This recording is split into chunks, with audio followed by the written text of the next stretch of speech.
Whole sports all plays. Yeah. Whole sports all plays. Whole sports all plays. 365, we making up plays. You talking the game, get you through the days. We're high in the court, the dime in the lane. Variety topics, living the same. All presentation, sports information. Hitting the airways, taking the nation. All sport, all plays, like working your faces. Grace at the field, so tie the laces.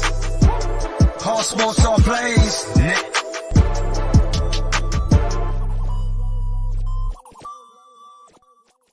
If you ever talk to me like that, we're gonna have a problem. I just had to put a big LeBron move in my household and tell everybody they could be traded at any given moment. What we doing out here? Also, I can be traded. Nah, I didn't mean it. Oh. No, he said it. I got Jay, don't do that, Jay. Don't encourage it. Hey, I got the receipt. I can play it back for you if you want. Damn. That's just live and in person. Damn, that's crazy. I'm about to get beat after this. Monday, y'all gonna see me with a big black eye, and y'all Hey, but she speaking part Spanish to you? Because it sounded like she was pissed and she was speaking that Spanglish. Living with me, she's always pissed. Let's just put it like that. You're always mad when you're around me. Ladies and gentlemen, welcome to ASAP in the Morning. It is your boy Pride, joined by Amon, Greg, Dustin, and Jay. Amon, how you feeling today, bro? Feeling good. Happy New Year to everybody. We got one more day here in 2021. Looking forward to a great 2022. Greg, how you feeling, my guy? I feel good, man. It's good to be here. Happy New Year to everybody on the panel. Happy New Year to everybody watching, man. 2022 is going to be off the hook. Yes, sir. Jay, scream at us on how Dallas is coming. Well, you better watch the F out. Because the boys are back in town, like the song says. The boys are back in town. Well, we back, baby. Full effect.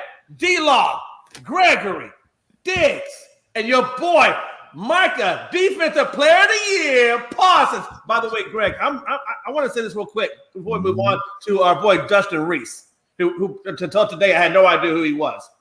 Hey, Greg, I understand you don't have the word Terminator underneath your name. So does that mean going into the new year that the Terminator that we once knew, the guy of emotions, is he back in the closet? Are we getting the typical quiet but soft-spoken but knowledgeable Greg? No. Jay with the big move. Terminator's back. Matter of fact, I didn't know what version of Greg. Nah, here's what we're gonna do. Get today. Nah, you know what it is? I'm gonna wait. I'm gonna be patient. I'm not gonna change his name until I see him punch a desk. The instant you punch a desk, Greg, Terminator's coming back. I swear it. I swear it. Terminator comes out on Chief wins, Chief losses, which haven't been none the past couple months, and then y'all been doing okay. Simmons. It comes out when everybody talks about Ben Simmons. Simmons sucks. All right. Doing great. Happy as always to be back on, and just looking forward for 2021 to be over and 2022 to finally start. Yes, sir. Yes. New year, new me. I'm about to go get some Starbucks. Question: do you think the Hall of Fame is not fair to some players who's good, but still waiting to get picked? I believe so. I think in every Hall of Fame, there is one guy who's been snubbed. What I'm going to say right now is going to be controversial. They're going to hate me for this. I don't care what no one says. Barry Bonds is the first ballot Hall of Famer. I don't give a shit what he did in San Francisco, because if you look at what he did before San Francisco, this man was it. He was a bona fide, legitimate Hall of Famer. And the same people now who are voting him to not be in the Hall of Fame, guess what? They're the same bozos who was voting him to get all his MVPs. That's who these same people were. So I'm just throwing it out there. If Barry Bonds don't get in, I'm not taking it serious. No disrespect, but if Derek Jeter can be a first ballot Hall of Famer and Barry Bonds cannot, that's ridiculous. If they finna make T.O. wait how long, that's ridiculous. Let me ask you a question now. But why the hell? I understand you're pissed about Barry Bonds, and I get that. But if you're gonna make the same case for Barry Bonds, you got to make it for Roger Clemens too, because they're both. And I agree with you. Clemens needs to be in. Yeah, Clemens No, but let's go one step further, Pride. Let's go one step further. Now, not as a coach. I'm gonna say right now, not as a coach, but as a player. How in the hell is Pete Rose, the hit king, the guy with the most hits, and not in the freaking overall fucking gambling thing. What are we doing here? Yeah. What are we doing here? Listen, man. I'm never Bond's getting in, even though I personally don't like the whole steroid thing. But I don't like it either. But that's okay because the argument was made a while back, and I had to really understand it, and I had to really kind of come to terms. Everybody was fucking doing steroids. Yeah, so listen, man. Nobody really had a team advantage over everybody. It's just some got caught and some didn't get caught. Listen, the summer of love. When Mark McGuire and Sosa, and when they saved baseball, look me in my face and tell me they weren't juiced. Look me in my face. They were juicing. Look me in my face. Let me ask you a question. I've got to ask this one question, but I'm still sticking by this one, though. I still think the home run record, because he did not juice, should still belong to Roger Maris. I don't give a damn. The man didn't juice. And I think if it's pure, it should be based on pure talent with no enhancements. But that's the thing. Then now you gotta start testing everybody. Yep. But that's true. That's true. Because look at it in the NFL, dudes get tested twice and they start getting triggered.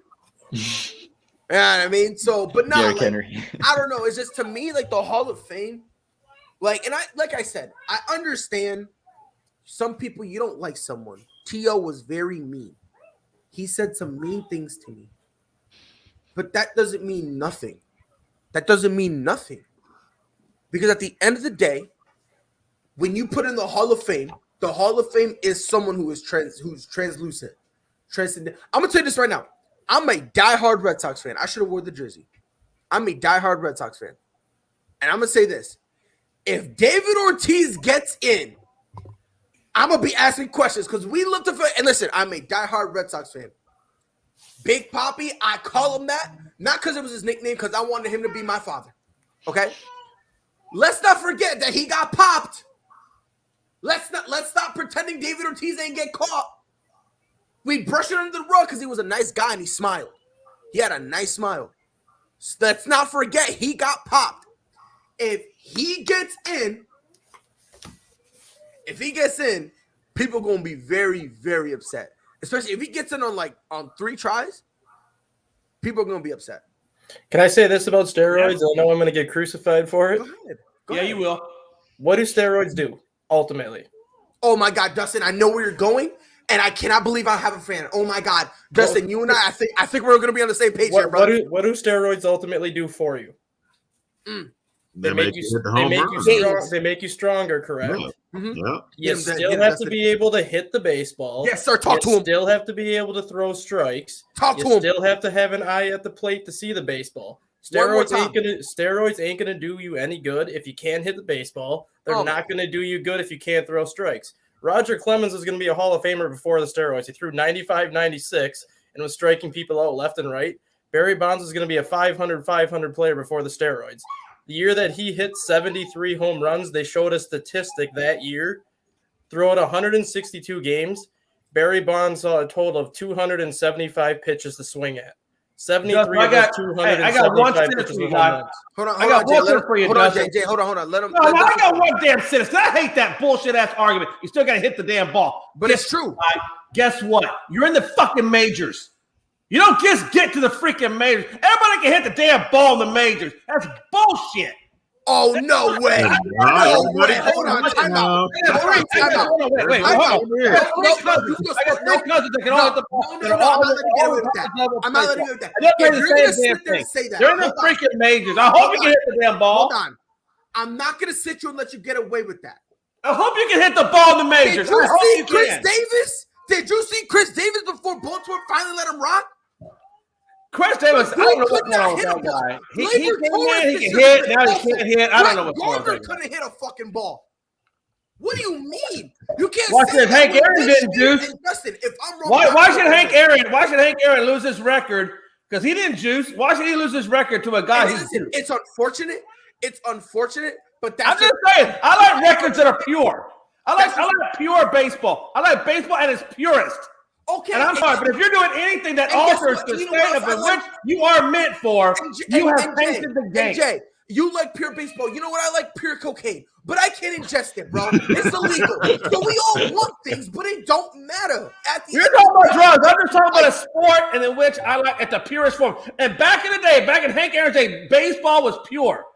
It was pure, man. There was no alternate drugs. There was no alternate. How do you know that? I will tell you right now, Babe Ruth went to the plate drunk. Babe Ruth went to the plate drunk at the time. How do you know there was nothing out there? The point I'm making is that these guys had what if Babe Ruth juiced? How many more home runs would he have gotten? I wonder. But they didn't. Because let me tell you something. Steroids does improve a lot of aggression. A lot more than just making you stronger. It makes you more aggressive. It makes you more in the training room. It makes you able to lift more because you have more test. It chemically alters the inside of you. And I understand that. And I get that. But all I'm saying, if a guy in the sport of baseball,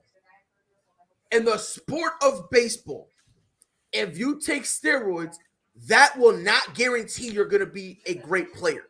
That's the only thing I'm saying. Like, if you take steroids in boxing, that gives you that will guarantee you're going to be better than what you're supposed to be. MMA, if you do it in football, if you do it in baseball, is it an unfair advantage? Yes, but at the same time, like Dustin said, you can juice up. I'm gonna put this to you right now. Chris Davis at the end of his career, you could juice him up to the gills, bro. He could look like Brock Lesnar coming out to fight Mark Hunt. But that's not literally one player. That's one player that literally wasn't living up to the hype of what he started. Okay, fine. Brett Gardner. Brett Gardner. Cliff Flame. Let's put it this way. I think that the players that are doing steroids, they should be in parentheses. In the records books, it should be in parentheses. All right, if you want to do that, that's fine. Yeah, it should be because you know why? This guy's not on the same playing field. He's just not. He got records on roids, but Jay, and records off roids. But that's tricky because it's two different records. Because here's the thing: what if a guy pops one time and then never does it again? Do you still put him in that category with the? That's because I've heard people. I know, because one time is not going to get you the full record. One time, okay, I understand people make mistakes. I get that. I get people make mistakes. Let's not be holier than thou. But at the same time, there's guys that are on this thing and they're cycling on and they're cycling off and they're cycling on and they're cycling off and they're doing it intentionally all the time for years. Jay, put this in perspective with Barry Bonds' 73 home runs, and this was the stat that I was trying to tell you before.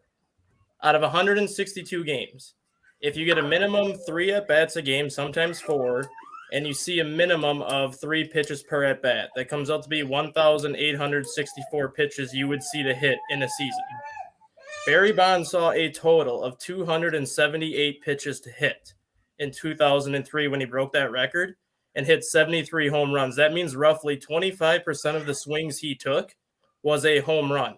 Yes, steroids had to do with it, but he still had to have the discipline and the eye to make sure that he was getting the right pitch to hit. Had he seen 1,800 pitches and hit 25% of those out of the park, you're looking at 500 or 600 home runs in a season. Pull up the same stat for Hank Aaron. Hank Aaron was a home run hitter. Barry Bonds added like 40 doubles to those 73 home runs. He added singles. He added triples. That's all. Right. And Jay, don't get it twisted. Look, I'm not like, and in terms of you wanting to separate the record books, or at least put an asterisk, I agree with you there. I do. I just think it's a slippery slope because it's like, what number do you do? Like, is it 3 and up? Or do you just do it once it's 2 people? Like, I've always felt like it's this weird kind of it's this weird thing because on top of that, if you're gonna do that, you're gonna be testing the habitual offenders more often, which will allow the guys who have never popped to skate clean. You know what I mean? Like the guys like right now in his prime, imagine if they were just testing habitual offenders, right? A guy like Mike Trout. Well, they already test. Watch this, but they already test. They already test for other known drugs. You can't go in the NFL and be able to do those kinds of things. They're going to catch you every time. They always do. They do drug testing in the NFL, and I'm pretty sure they do drug testing in baseball as well. Well, yeah, it's randomized. So there's a list of things that they're allowed to and not allowed to take. I mean, we see it all the time. Oh no, don't get it twisted. There is, but the thing in baseball, it's randomized, but they don't really do it. they don't really do it unless like somebody comes up and says something. You're more likely as the pitcher to get your butt. I'm talking about all this before they started, the umps checking you between every inning. Before that, you were more likely to get checked for tar on the field than you were to get. And this is a legit statistic. I don't know if you heard about this statistic, but you were more likely in that one game to get checked for tar as a pitcher rather than a batter to go get drug tested the entire year. Mm-hmm. Like, it was some bizarre stat like that where, like, the MLB, when it comes to their drug test, they don't really do it until they're kind of already looking at you in, like, a weird way. I think the biggest issue with that was back then, I think MLB knew that everybody was doing it. But they needed it. And the problem, they needed it. And the problem was, how are you going to decide who you were going to bust? Because once you bust one person, then you have to bust everybody else. But if you find out that 50% of the league is doing it, you're not going to have any players left remaining to finish the season anyway. So it was kind of like, we know it's happening, but we needed to save baseball at this point. So when we get it to where we want baseball to be, then we'll crack down on it. Yeah, and I just want to say one thing real quick. Like, I just think it's funny because people forgotten, right? Because, again, we killed Barry Bonds, but we let Mike McGuire squeak by, no problem. Same stuff. Jose Canseco was – people forget about this. Motherfucker wrote a book and was snitching out everybody. Not even saying it. He was like, yo, I'm injecting these dudes, bro. Like, we're meeting up and we're pulling our pants down and we're injecting each other. I ain't gonna say no names, but all I'm saying, some of those dudes are in the Hall of Fame and no one said a word. You know what I mean? So my thing is, if you're gonna put him in the Hall of Fame, does he deserve it? Yeah. But to Jay's point, on his plaque, say he got busted. Well, on a technicality, he didn't get busted on a technicality. And then when he took lie detector tests, he didn't lie. Hey, Ray, let me say this. I just think from a record standpoint, records used to mean something. They used to be something that was a high achievement. And I think that, whenever we start diluting it down, like take, for example, Hank Aaron, one of the greatest baseball players ever. Yeah. And he got the most home runs ever. And he did it with nothing. He just did it with his pure God-given, whatever he gave him. Yeah. I feel like these records get diluted. They get diluted down to the point where a record doesn't really mean a whole hell of a lot. Because everybody's out there doing performance-enhancing whatevers to get that record. I'll be honest with you. At this point, I don't think records mean shit. Because that's what I'm getting at. It's like no. I don't even think it has anything to do. Well, maybe it probably does have something to do with like the cheese or whatnot. But think about it. When Steph was going to when he was about to break the all-time record for threes made, people weren't saying he needed it. They were like, yeah, it'd be cool to watch, but he's already still the greatest shooter of all time. You know what I mean? Like, LeBron is climbing up the ranks to be the number one all-time in points. And no one really, they don't really care. They're like, yeah, we want to see it because it's special, but the record really doesn't matter. So I just think as a whole, records just don't matter anymore. I think the only record that truly matters is like championship records, if we're going to be honest.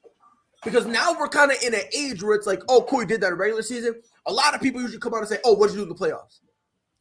So that argument kind of dilutes anything you do in the regular season. You know what I mean? So like a lot of those, like the home run chase nowadays, would that matter? I don't know. I don't know if it would, because they're just going to be like, oh yeah, cool. Now what are you going to do in the playoffs? And then that's going to end up, erasing everything they did. So that's how I personally look at the records, because it's kind of unfair. David Hernandez says Alex Rodriguez was using steroids and he was still playing. Now he's a Hall of Fame. And that's what I'm saying. Look, don't gatekeep. If we're gonna let he got the Hall of Fame, because he was. No, I think he's on the ballot. He came out and admitted it. I mean, right over the public airwaves, he still got in. So no. He pulled the Ryan Braun and almost got someone fired. Yeah, but he did come out eventually. But he did eventually come out and had a public address announcement. And he was crying. He was in there crying when he was after the Yankees said, "Dog, if you don't admit it, you're not coming back." He wanted that cheddar. He was like, all right, you got it. Yo, hey, yo, I did it. My bad. Like, My bad. Yeah, and when he was saying it, I just remember seeing everyone there, all his teammates, and Derek Jeter just looking over from the side like, go home. And then like when they're interviewing Derek Jeter, he was like, look, he did his mistake, but hear me out now. We're not all doing it. He's a good guy. We're not all doing it. He made a mistake. We're not all doing it. Derek Jeter made it clear. If you did not take nothing from that interview, he made sure we knew we're not all doing it. Yeah, he didn't want that probe going deeper. Look, man, I'm gonna leave that one alone. I'm not touching that one. We're gonna move on. I want to give you guys a list, right? I was scrolling through Facebook earlier, and this is the list of they list their top 15 players in the league right now. I'm gonna list them off, and then I would want you gentlemen to explain to me, because I see some weirdness in this list, but I want to see how you guys feel about it. Amon, I'm gonna start with you. So these are the top 15. Giannis at 1, KD at 2, Steph at 3, Jokic at 4, LeBron at 5, Luka Doncic at 6, Joel Embiid at 7, Jimmy Butler at 8, Paul George at 9, James Harden at 10, Chris Paul at 11, Damian Lillard at 12, Devin Booker at 13. Let me say that one more time for the people in the back. Devin Booker at 13. Oh my God. Jason Tatum at 14, Anthony Davis at 15, Amon, make some sense, please. I beg of you.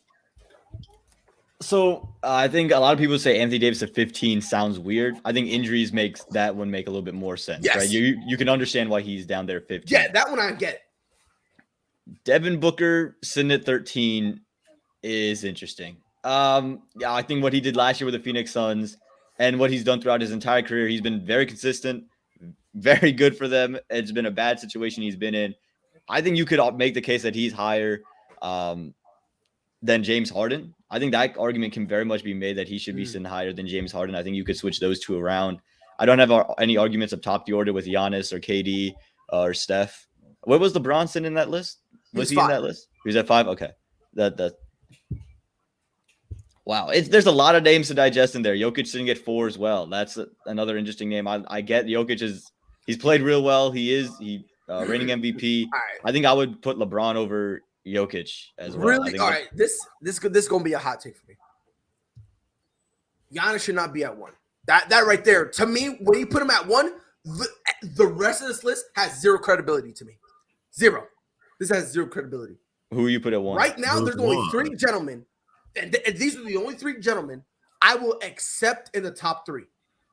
And whoever you want to put as number 1, it is what it is. But these are the only 3 gentlemen I would accept on the top 3. Kevin Durant, Steph Curry, and someone no one's talking about, Amon, you attempted to disrespect this man's name, Nikola Jokic. Oh my goodness, I walked into this. Who is literally, again, He you had can to drop take your 3. head all you want. You're just mad that dog shit Jimmy Butler got exposed and no one cares about him anymore. That's all you're mad about. His ankle. Okay? Fuck him. What Nikola Jokic is doing is ridiculous. When every time he's on the court, like when he's on the court, he's like a plus 16. Like the entire Denver Nuggets. When he's off the court, they're a negative 14. This is the type of impact we've seen LeBron make when he was in Cleveland. This is the type of impact that we've seen from Steph in his MVP year. This is the type of, you can shake your head and oh no all you want. You can shake. Go ahead. I promise you're not a salt shaker. Nothing gonna come out. But Nikola Jokic is putting up another phenomenal year, literally proving why he is the best big man in the game today, and nobody wants to talk about it. Nobody wants to talk about it. Why? Because I know why T hates him. Because y'all Miami Heat, your Heatles trying to put pause on him. He put y'all in y'all place, and Jimmy Butler was like, "Hey man, be cool." Got to the sideline. Yeah, dog, you ain't want no smoke. You got little. Honestly, man, he abused him, bro. man. Like, what You are know we that man doing is here, still dog? out till this day, man. He just abused him on national TV. My feelings is still hurt about that push. And I said, bro, I told him, I was like, dog, if you're gonna do that, punch him. I was like, Yeah, bro, pretty I was much. like, You might as well. yeah, I was like, because I was like, once you push him, you're getting suspended. Oh, absolutely. Yeah. Oh, If by you're the gonna way, get suspended, make it worth it. real quick. You do realize that without Giannis, Bucks wouldn't be where they are right now, right?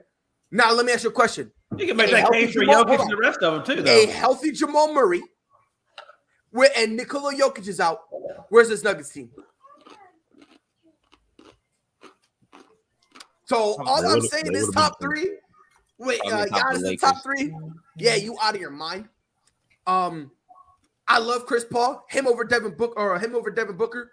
That is absurd. In no way, shape, or form. That should not be a thing at all. Okay.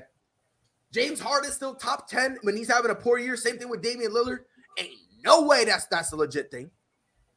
And the fact that John Morant isn't on this list. That's what I was thinking. I mean, bro, especially if you dropped that 41, like nice 41 piece over the Lakers. Bro, John Morant is a pro. You know what? Hey, I saw an article where he was leading the lead points getter in the paint, even over Giannis. Yes. How does that not translate onto the list? Even better, how does New Orleans feel about their pick right now? Oh no! No! He just got all you can eat, man. Shit, that dude, he's living life. Yeah, no, they feel like me dumb as shit. Hey, that's my name. Zion has now been re-nicknamed All You Can Eat. Bro, bro. Like I'm telling you, when I had he goes on All You Can Eat joint. They put up a sign that says, "You try to say all you can eat, not you eat all." Me, if I was with the Pelicans, I would have taken Zion too. So I would have. I think that's everyone in the world, though. I don't think that's right. At the time, I would have. There was like a few people who said John Morant, and there was only a few legit people. There were some people who said that after John Morant arrived and became, who he is, who we know, and we saw that trajectory. Then people would try to pretend, oh yeah, I picked up. No, 97% of the world said Zion Williamson was going to be better. Then there were some people who were like, yeah, Zion, he'll be good, but pay attention to John Morant, because this kid, all he needs to do is get a jump shot. His jump shot was a little inconsistent. And what did he do? He worked on it. And he got consistent. If Zion doesn't play this year, we put him in bust territory. Like, who? Zion? If he doesn't play for the rest of his season, is he approaching bust territory? I don't think so. Not this season. Next season, if he doesn't play, I think that's when the competition will have to start. Well, he's already busted that freaking waistline. I mean, damn. Why he doesn't play this. Hey, look. Because look at the way he's in shape. I mean, how much more do you need to? He's damn near Jamarcus freaking Russell. Seriously, Jamarcus Russell had a twin brother. It'd be Zion. But he can't exercise enough, though. No, you can exercise. You can exercise that diet plan. That's what you can exercise. you can exercise eating correctly. That's what you can exercise. Let me tell you something about this. Hold on. Wait. When I was in the army, watch this. I'm gonna give you an example. He can eat correctly all he wants. Hold on, watch this. If his metabolism isn't fast enough to get rid of the calories, it don't matter. You're not listening, though. Hey, you can still work out your upper body, which will burn calories, which will keep that weight off. It won't matter. It won't It doesn't matter. How do you figure it don't matter? Good diet, what I just said. out your upper body actually translates to fat rate. It's a scientifically proven freaking fact. Literally what I just said. Literally what I just said. That's how I figured it don't matter. Literally what I just said. What I literally just said 2 minutes ago, that's what I said. Did you hear what I said? So there's the answer. But no, Zion, in my opinion, I think he was the right move at that time. If we're gonna be, go with revisionist history, oof. That's Well, you know why the Pelicans made that pick, though.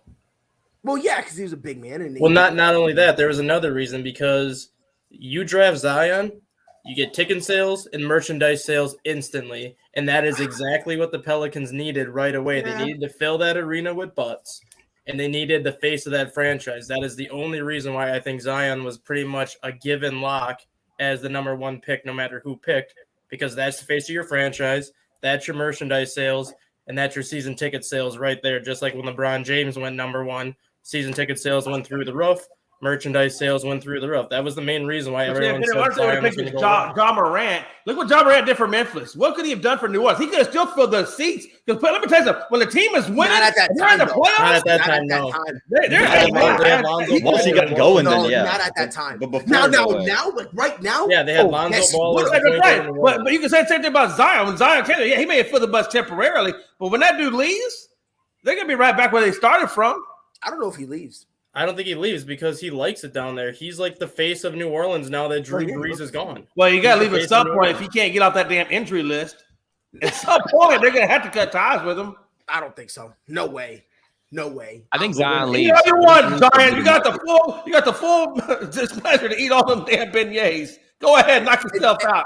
And T, you said, I guess you're untradeable no matter how big your waistline gets. So T, you said that you think Zion leaves? Oh, Zion's definitely gone. Guarantee it.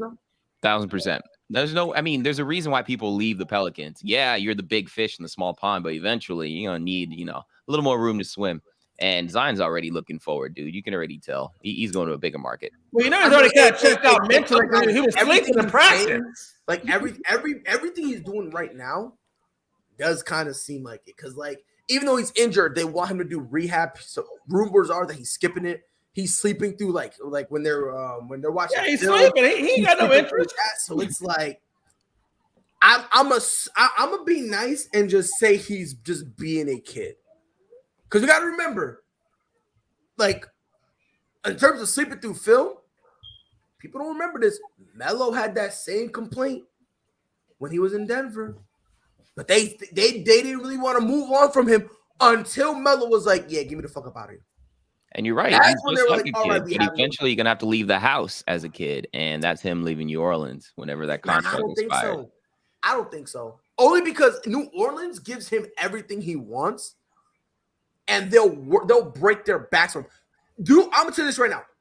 What other team will give him a max contract to come off the bench? First of all, I think any team starts him basically. No. I'm just talking about worst case scenario. If he can't start anymore, and he has to come off the bench, what team would give him a max contract for that?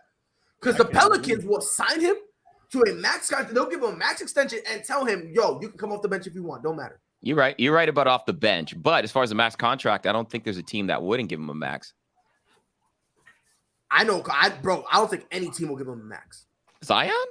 I think the New York only because of the injury history. They'll probably give him like a 1 year prove it deal. No chance. And then if he does that, then maybe. But you're telling me, let's say even his contract expired this year. You're telling me next year no one will give him a max? I guarantee if he was. How does Zion even pass a physical? Honestly, how does he even pass a physical? My man played basketball. nobody. I just want to know how he. I just want to know how he passes a physical. They turn on the pacer test. His conditioning's got to be in the fucking toilet.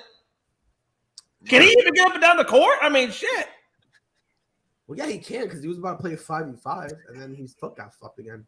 Yeah, but when he plays, though, he plays. It's the same thing No, with AJ. listen, Everyone will give him a max because of his potential on the court, but you just can't stay Yes, healthy but that's the the same way thing. Zion. When you're paying for the max, you're not paying for the potential. True. The max contract is, I see you. This is what you are, and I'm comfortable with how you are right now going forward. When the 76ers gave Ben that contract, it wasn't because, you can get better. They thought as he is right now, you can help lead us to the promised land. You think that's what that was, though? I think they thought he would develop the jumper. I don't think they said, as you are right now, don't get any better. You're worse. So why give him a max? No way. So why give him a max? Because they didn't want to lose him. Nah. Yeah, absolutely. There was no way they would say, look, the way waste you are money right now now. is perfect. 100%. There's no way. So T, let me ask you something. Why is it that the only individual within that 76ers organization who was trying to get him to shoot jumpers was Brett Brown, and when he did that, he got fired? Because you don't want to lose your franchise. Ben complained. It's like pick one or the other. You're always going to go player in the NBA. Which is my point, because if that's my point, like they said, as you are, we're rocking with you. If the organization thought, Ben, you need to fix your jumper, and they told him that, and then the head coach comes and tells him, yo, in the game, you need to work on jumper. Why would they fire him if they said, look, Ben, you got to work on a jump shot? Wait, are you saying that it made sense that they made that decision then? Is that what you're saying? What? That for them saying that the way he was worth the max contract. Are you saying that's what the organization was from a point of view that actually makes sense? Because I look at it right now. Your like question doesn't make sense. Okay. Right now you're saying Ben Simmons, right? Yes. You're saying the organization gave him a max contract because of how good he was at the time. Yes. Correct? They And that believe he didn't as need to you change are now, anything. you He can was win a already Super worth Bowl. the max contract. You said at the time, was he worth it? Yes, but yeah. Was he worth it? No. Okay. That's No, what he we're was not talking worth about that then. max contract. And listen, Okay. I'm a Ben, and Greg knows this. There it I goes. am a Ben Simmons defender. Oof. When people are coming at him, I'm like, hey, yo, I relax. don't know why. How do you do in the playoffs? I'm gonna tell you why. I'm gonna tell you why. All right, hit me. I'm gonna tell you why. Everybody had a role to play in that. If you're gonna tell me it was just Ben Simmons, you're an idiot. And I mean that with all due disrespect, of course. Joel Embiid had 8 turnovers. Nobody wants to talk about that. Ben Simmons helped keep Trae Young in check to help keep them in that game. Doc Rivers threw a hissy fit like he did back in LA when the Clippers blew that 3-1 lead. He threw a hissy fit. It was like, you guys figure it out. So with all that going on, and the conclusion you arrive to is it's Ben Simmons' fault, you're an idiot. Now, does he deserve some blame? 100%. I'm not saying he's scot clean. But to say it's solely his fault when Thibault missed a crucial free throw as well, come on now, stop playing with me. I'm not going to sit here and say it's 110% Ben Simmons' fault. Does he deserve blame? 100%, but everyone deserves blame. Joel Embiid deserves some blame. Doc Rivers sure as hell deserves some blame because ain't no way you a coach and you out here turning your nose talking about, you figure it out. No, like You're I saying blame solid everybody. 40% then. Let's give him 40%. Call it a day for Ben Simmons. I'd say it's No, 30, he get- 35. No, he getting at least 50%. No, he getting at least I'm not giving him 50. 50. Nah, I'm not giving him 50. He couldn't make no And I'm gonna tell you why. free I'm gonna tell you why. Because honestly, who deserves the most blame? Doc Rivers. Because people want to say, "Oh yeah, Ben Simmons looked like he gave up." At least on the defensive end, he was trying. At least you could say on the defensive end, he was doing something. But Doc like Rivers, you said, though, they didn't give him a max literally contract turned to his just back try on on everybody. defense, though. What happened to That's you? the thing. They didn't just give him a max contract to try on defense. That's the thing. Which is why I agree with you saying he didn't deserve that max contract. In terms of him getting that, listen, you and I agree there. I like Ben Simmons, but he's not a max. He was not a max player at the time, and he's not a max player now. So I'm with you there. The 76ers thought he can help lead us as he is right now. That's why the only person in that organization who tried to get him to shoot the ball was Brett Brown, and he got fired because of it. If Brett Brown doesn't force it, I'm telling you this right now. Brett Brown does not force Ben Simmons to shoot. He's still the coach in Philly right now. He's still the head coach in Philadelphia right now. And then he probably gets fired because he'll probably do the same thing. He'll be like, hey, yo, look, Ben, you got to work on a shot. Probably say it now, and then they'll get sick of him and say, Brett, get out of here. And then they'll probably have like some intern who like, just like the dude who go get some Starbucks. He was probably the head coach. Be like, what do I do? He's got an earpiece in, talking to the office. What do I do? Ben Simmons? Yeah. Pick and roll? Okay.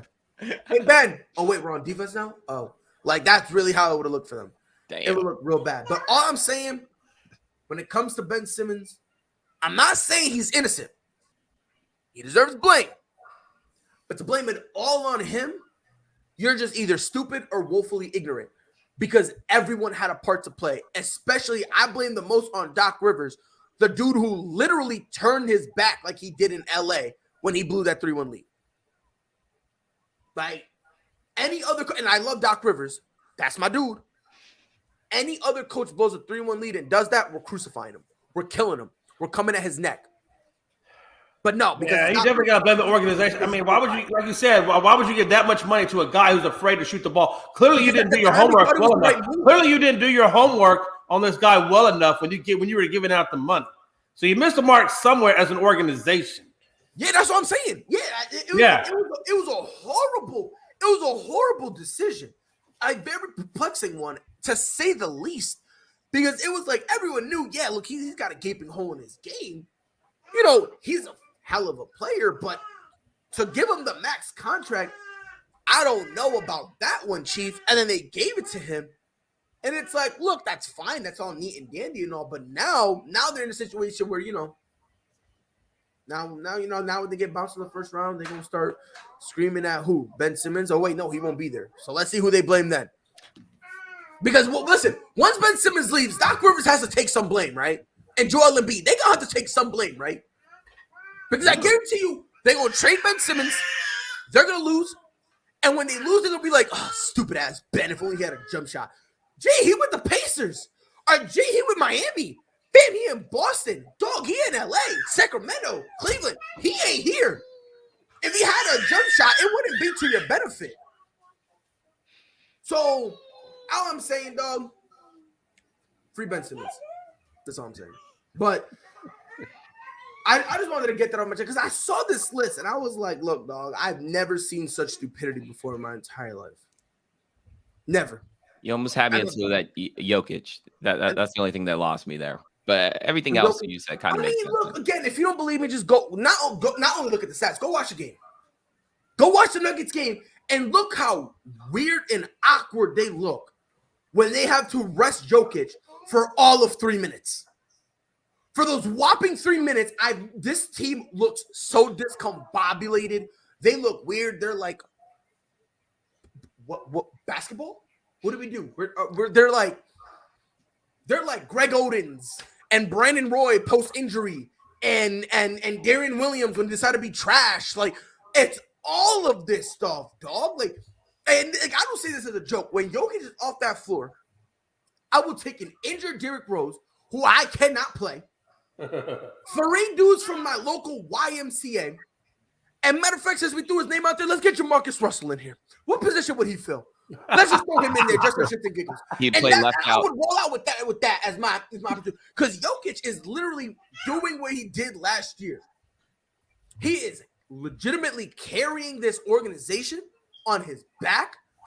Every single time they ask him to do something, he goes, yeah, and then does it better than they have possibly expected.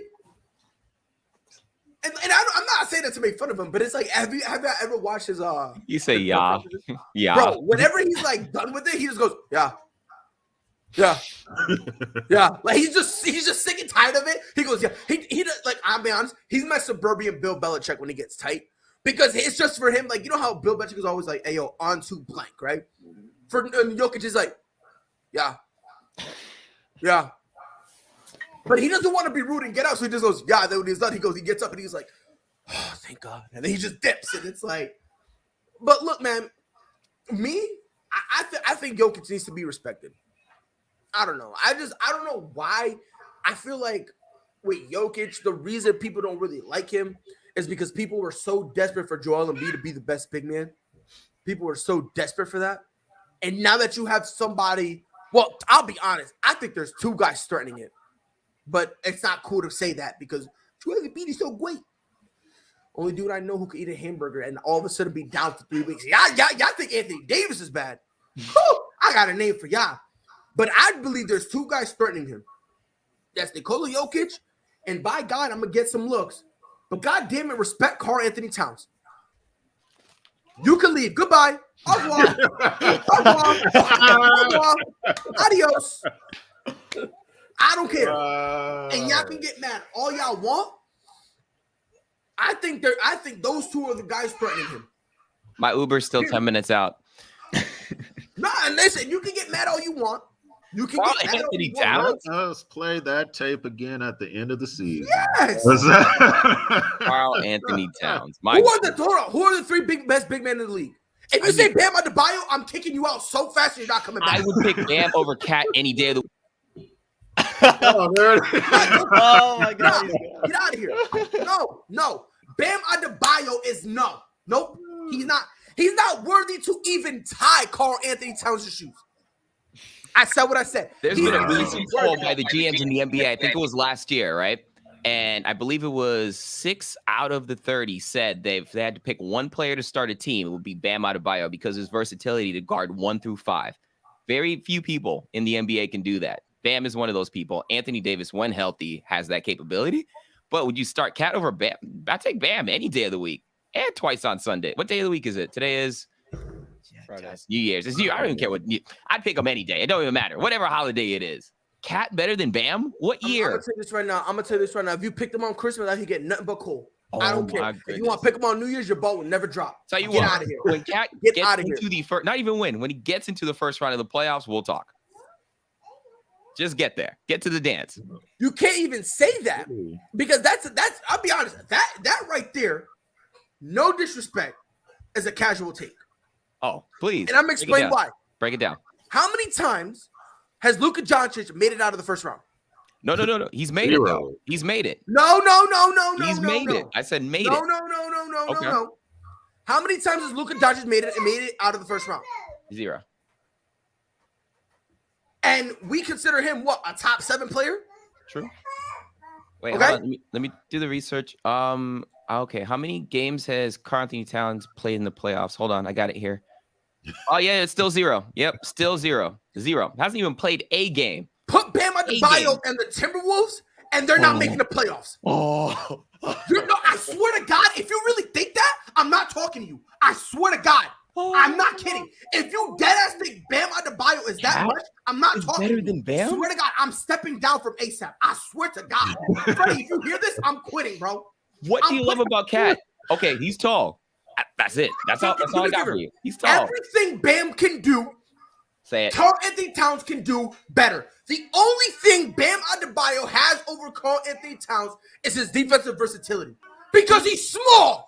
He's small. Wait. I'm sorry. We're giving Ben Simmons the max because of his defensive versatility, and you're saying, oh, Bam's he's just good at defense. That's how you're going to downplay defense? The same way you said Ben Simmons can get his max contract. I said the only thing he has over him is his, quote, versatility. But in his natural position, which they say is the 5, but he's not really a 5. In his natural position, he gets cooked. Now, do with that information as you will. He gets cooked in his, quote, natural position. Amon, let me ask you something. Wow. Wow. We don't even say that. Like talent. Yeah, you can't say nothing because it's legitimate. Amon, let me ask you a question, right? Okay, go ahead. Why am I going to sit here and care about versatility when you can't even do your normal job? Amon, my job is to clean cars, right? Let's say that's my job, right? The other things I have to do, I need to be able to talk to the customers. I need to be personable, right? How can you expect me to do all that stuff when I be missing stains on the carpet of the car? I leaving dirt marks all over the place. It's because you didn't pay for the hand wash. That's what it is. We didn't pay for the hand wash. After 5, he gets cooked. Well, Bam Adebayo is a small ball center, and small ball has never ever won a championship. Thank you. Tried to do it in Phoenix. Tried to do it in Phoenix. Phoenix was the best shot ever. The only one I would say is the only one that can play small ball basketball and get to the final would be Golden State Warriors. That's about it. I was just about to say, Golden State was out there. And I think we're going to see more in that in the future, too. I think Chicago Bulls this year are playing small ball, and they have a legitimate shot to get there. Yeah, small ball is definitely a thing of the future. It's pretty recent if we're talking small ball. No, y'all not really playing small ball because y'all got Vucevic out there. No, that's the Bulls. The Bulls. No, but they have 4 guys. They have 4 other guys on the court, 6'6" or shorter. Yeah, but I don't consider that small ball. Small ball is when you're 1 through 5 is like that. Like what Golden State did when they put Draymond to 5. At least that's what I consider small ball. That's what I would consider small ball as well. Yeah. But you gotta remember though, Kevin Durant. Bam Adebayo is a small ball center. Kevin Durant is 6'11", and he was on the floor. You don't have a player that needs to play with his back to the basket. Is what we're saying? Small ball is? No, bro. Or is it just like height? It's literally in the name of the game. Small ball. Small. Okay, so if everyone's under 6'10", we're calling it small ball. I'm just making sure we're on the same page here. Yeah, pretty much. Yeah, about 6'10" and under. Yeah. Yes. Kevin Durant's 6'11" though, and he was on the floor with Draymond. That's what I'm Green, saying. Because there's some players that play like, no one plays like KD, but KD would be the optimal example. I'm talking about before KD got there. Before they got there, they had Draymond at the 5. Draymond was their guy. Yeah, Draymond was at the 5. Mm-hmm. Every once in a blue moon, they would play McGee or whatever. But they had David Lee there for a minute. Yeah. And those guys you never saw them on the damn court. They didn't. Yeah, they faced him out of the lineup. That's what I'm saying. Look, man, and look, all I'm saying, dog, like Bam Adebayo, he's not really a 5. If I ask you, is Draymond Green a top 5 center, and you say, yeah, you don't know what you're talking about. Because Draymond Green isn't a 5. He's a 4. Well, and that's what Bam Adebayo is. He's a 4. The problem is now, when you use that, if you're using that as a definition, right, how many true 5s are in the NBA? Like, the league is getting away from that. Like coming up with centers, right? When you were saying it, I literally had to Google, like, who other centers are in the NBA. No, you don't have to Google anything. Okay. Name your top 5 centers. Okay. Joel Embiid, that's 1. Nikola Jokic, that's 2. Gotcha. Karl Anthony Towns is 3. Oh, my gosh. But No, I'm just listing all. I'm listing them off. This is not order. I'm just listing them off. Sorry, cat just hurts my feelings. Keep going. And you can get mad all about it all you want because we all know Bam Adebayo, you put him on the Timberwolves, we're not even talking about. How many first-round picks does Cat have on his team compared to Jim? I'm not Jimmy. Hey. Let's get past the speed bump. We done been down this damn thing. I have a deja freaking vu over here, and I'm not getting any younger. How many first-round picks? Is it his fault that they didn't pan out? Oh, my gosh. Is it his fault? Playing with scraps. No disrespect to Jimmy Butler, but everyone else that he took to the finals that year, our leading scorer was Goran Dragic. Never mind. Go ahead. Keep listing. Dragic is horrible. All of a sudden, when Tyler Hero stepped up, he's horrible. Duncan Robinson stepped up, he's horrible. So all of a sudden, do step up and their scraps, do better. You got to do better. Because I say this right now. This is a completely unpopular, and I've said this before. And I love LeBron James. Everyone here knows I'm a LeBron James fan. Karl Anthony Towns is on that team. Heat and 7. And I've said it before, and people get mad at me. You put Karl Anthony Towns on that team, Heat and 7. And you can shake your head all you want. You can shake your head. I would love to have him, but no. If you're replacing him with Bam, no chance. Bro, you replace Bam with a little trash can, you got an advantage. Bam couldn't handle the height of Braun and couldn't handle the height of Anthony Davis on the floor together. He just couldn't. They couldn't handle it. That height got them every single step of the way. Think about that. You're the same height as LeBron James. LeBron James somehow weighs more than you, and you can't handle him. Anthony Davis was out there cooking him. T, you can go ahead and downplay it and try to pretend like Bam Adebayo get back to you on it, but I need you to list those centers though. Right now we're on 3, right? Okay, so we got 3. Okay. DeAndre Ayton. Okay, sure. Why not? Are we talking about like legitimate center? Yeah, legit 5. That's what I'm saying. Like the league is going away from it. Like, Brook Lopez. He's still he's legitimate center. Yeah. He's not what he was. He's not what he once was. But you see what I'm saying though? Like it gets difficult to actually name that many centers because the league is just going away from that. Like your traditional centers are not as popular as they were. Like having a 5, you could name 2 on each team before, but now it's okay. So then name me. The three ball really took a lot of the legit center away. Yeah. Correct. But again, name me 5 legitimate point guards. Name me 5 true point guards. True point guards. That's the entire league. See, you don't know what you're talking about because 90% of the point guards are 2 guards. Yeah. Damian Lillard's not a point guard; he's a 2 guard who plays the 1. I gotcha. You're talking about floor generals in general. A legitimate point guard. I guess Kyle Lowry. Not that I'm a Heat fan. Wow. This goes down the road of the Heat player. That's awesome. Next, you're gonna tell me Tyler Hero. Oh, by the way, Goran Dragic, he's a great point guard. Even though I just said hope before he was dog doo. Oh wow. Who's the guy in the Boston Celtics? That guy. Which one? We don't have a true point guard. You don't have a true point guard. Yeah, I was about to say, we don't got one. Because the closest thing we have to a true point guard is Peyton. Payne Pritchard. Yeah, like he's the closest thing we got, and my guy is like what 7th, 8th off the bench. Like that is the closest thing we got. Like Marcus Smart isn't even a true point guard. So if you're gonna say anyone from the Celtics is a true point guard, homie, you're wrong. Let me just say you're wrong before you say it. Because we ain't got it, dog. I'm just gonna keep it a stack, dog. Damn. By the way, Dustin in the private chat says Kirk Cousins has tested positive for COVID. Thank God I did not do my pick'ems. So glad. That's brutal. Because I was gonna be corny and pick the Vikings to do for the upset. Are any of you guys in fantasy this week for the championship round? Get affected by COVID in any way? No, hold on. Let me check. Because last week I had Austin Eckler. He was out on the COVID list. Did it knock you out? No, because guess who I picked up? Who? Good old Justin Jackson. Wow. Their backup. And he was feast. I've never been so ecstatic before in my entire life. I picked him up. I was like, damn, I'm going to lose. And I looked back, and he was helping carry me. I was like, GG's in the fucking chat. Right now, no. So in terms of COVID, I'm set. I am scared. So I have Joe Burrow starting. And So do I. the best running back in the league, Austin Eckler. He my. he came back. Him and Carl Anthony Towns. The second best running back, Najee Harris, he came back. And then the best wide receiver in the game, Antonio Brown. I got him starting this. The second best wide receiver, Jamar Chase. He's my second wide receiver.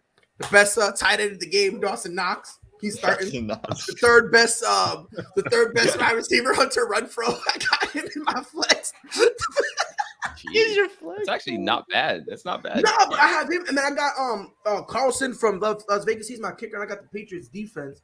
And my Patriots defense playing the Jags. Yeah, so I'm projected to get some good points from them. And it's kind of funny. And it's kind of funny, right? Because like in the league I'm in, right? One dumb fuck clown was like, "Oh, I bet you can't win." He's like, "Oh, fantasy football is all about adjustments." I'm like, "Well, hold on, not necessarily." It was like, "Oh, what do you mean?" I'm like, "Dog, you play fantasy football more than me. It's not all about adjustments. If you know what you're doing, you can build your team where you don't really need to make adjustments. You can scatter the bye weeks. Like if you need to make a lot of adjustments in terms of like cutting guys and picking dudes up, then you did a shit job. You know, unless it's like an injury or something. You go, well, I bet you can't go the whole year without doing three changes. I'm like, okay, first week I did 2 for shits and giggles just to waste them. And then the only legitimate one I needed was to pick up Justin Jackson. Now I'm in the championship. And where you at, Bozo? Imagine losing at fantasy football. Couldn't be me. I'm projected to win this week. I'm projected. If I lose, I quit. If I lose, I quit. Dude, there's been a lot of people that lose off projections. I stopped looking at that. You drive yourself crazy. There'll be times where I'm projected 80% and like lose by 5. Bro, I remember one week. What was it? 7? It was my week 7, week 8. It was my first loss. I was playing against a dude like him and I. We were tied for like the 1 seed, and I was projected. No lie, I was projected like a 95% chance to win, and I was ecstatic. I was like, "Let's go." This is where I messed up. I could have had more points if I swapped it out. But when I saw the 90+%, I didn't bother to. Let me tell you what I think about projections. I had the Chargers defense going up against Houston Texans, and I walked away with 0 points. Hold on, you said 0? I walked away with 0 points. The Texans tore the shit out of the Chargers. What the hell? I'm surprised we didn't lose points. That was crazy. What thing do you use? Huh? What fantasy thing do you use? Are you on like I'm Yahoo? on NFL and ESPN. Oh, it's okay because because the one I just found this one about this year. It's called Sleeper. They said the Chargers. Someone had the Chargers defense, and they dropped them because of this. They lost them which I was like, why dropping them makes no point. Makes no sense anymore. But they lost them like 3 points or something like that. Damn. Yeah, I was like, thank God I got a good old McCorkle Jones defense. You know, what I mean, I call him McCorkle. I don't give a fuck. But that really should have been a walk for me, especially with how bad the Texans are playing. But man, it didn't happen like that. Wasn't Brandon Cooks out that game too? Yeah. Yes, he was. There really should have been a very nice, easy, 8 to 10 points for me, and I walked away with 0. So I was like, hell with it, man. I'm done. That is hilarious.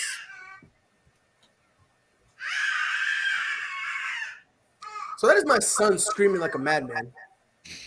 I don't know if he's yelling at me or my fiance. I don't know who he's yelling at. I don't want to find out. It sounds He like he got the juice. He got no shirt on. God damn, he looks like his father. What a guy. Look at him. Whoa, stay right there. No, don't come to me. Don't come to me. No, relax, chill out. It was a joke. Now he looked like he wanted to throw his ball at me. So moving on, college football.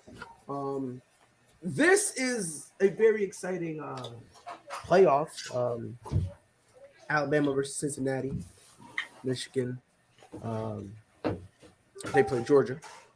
That's going to be some, as the children say in the streets, good shit. I got to stop cursing, huh? I'm going to get us in trouble.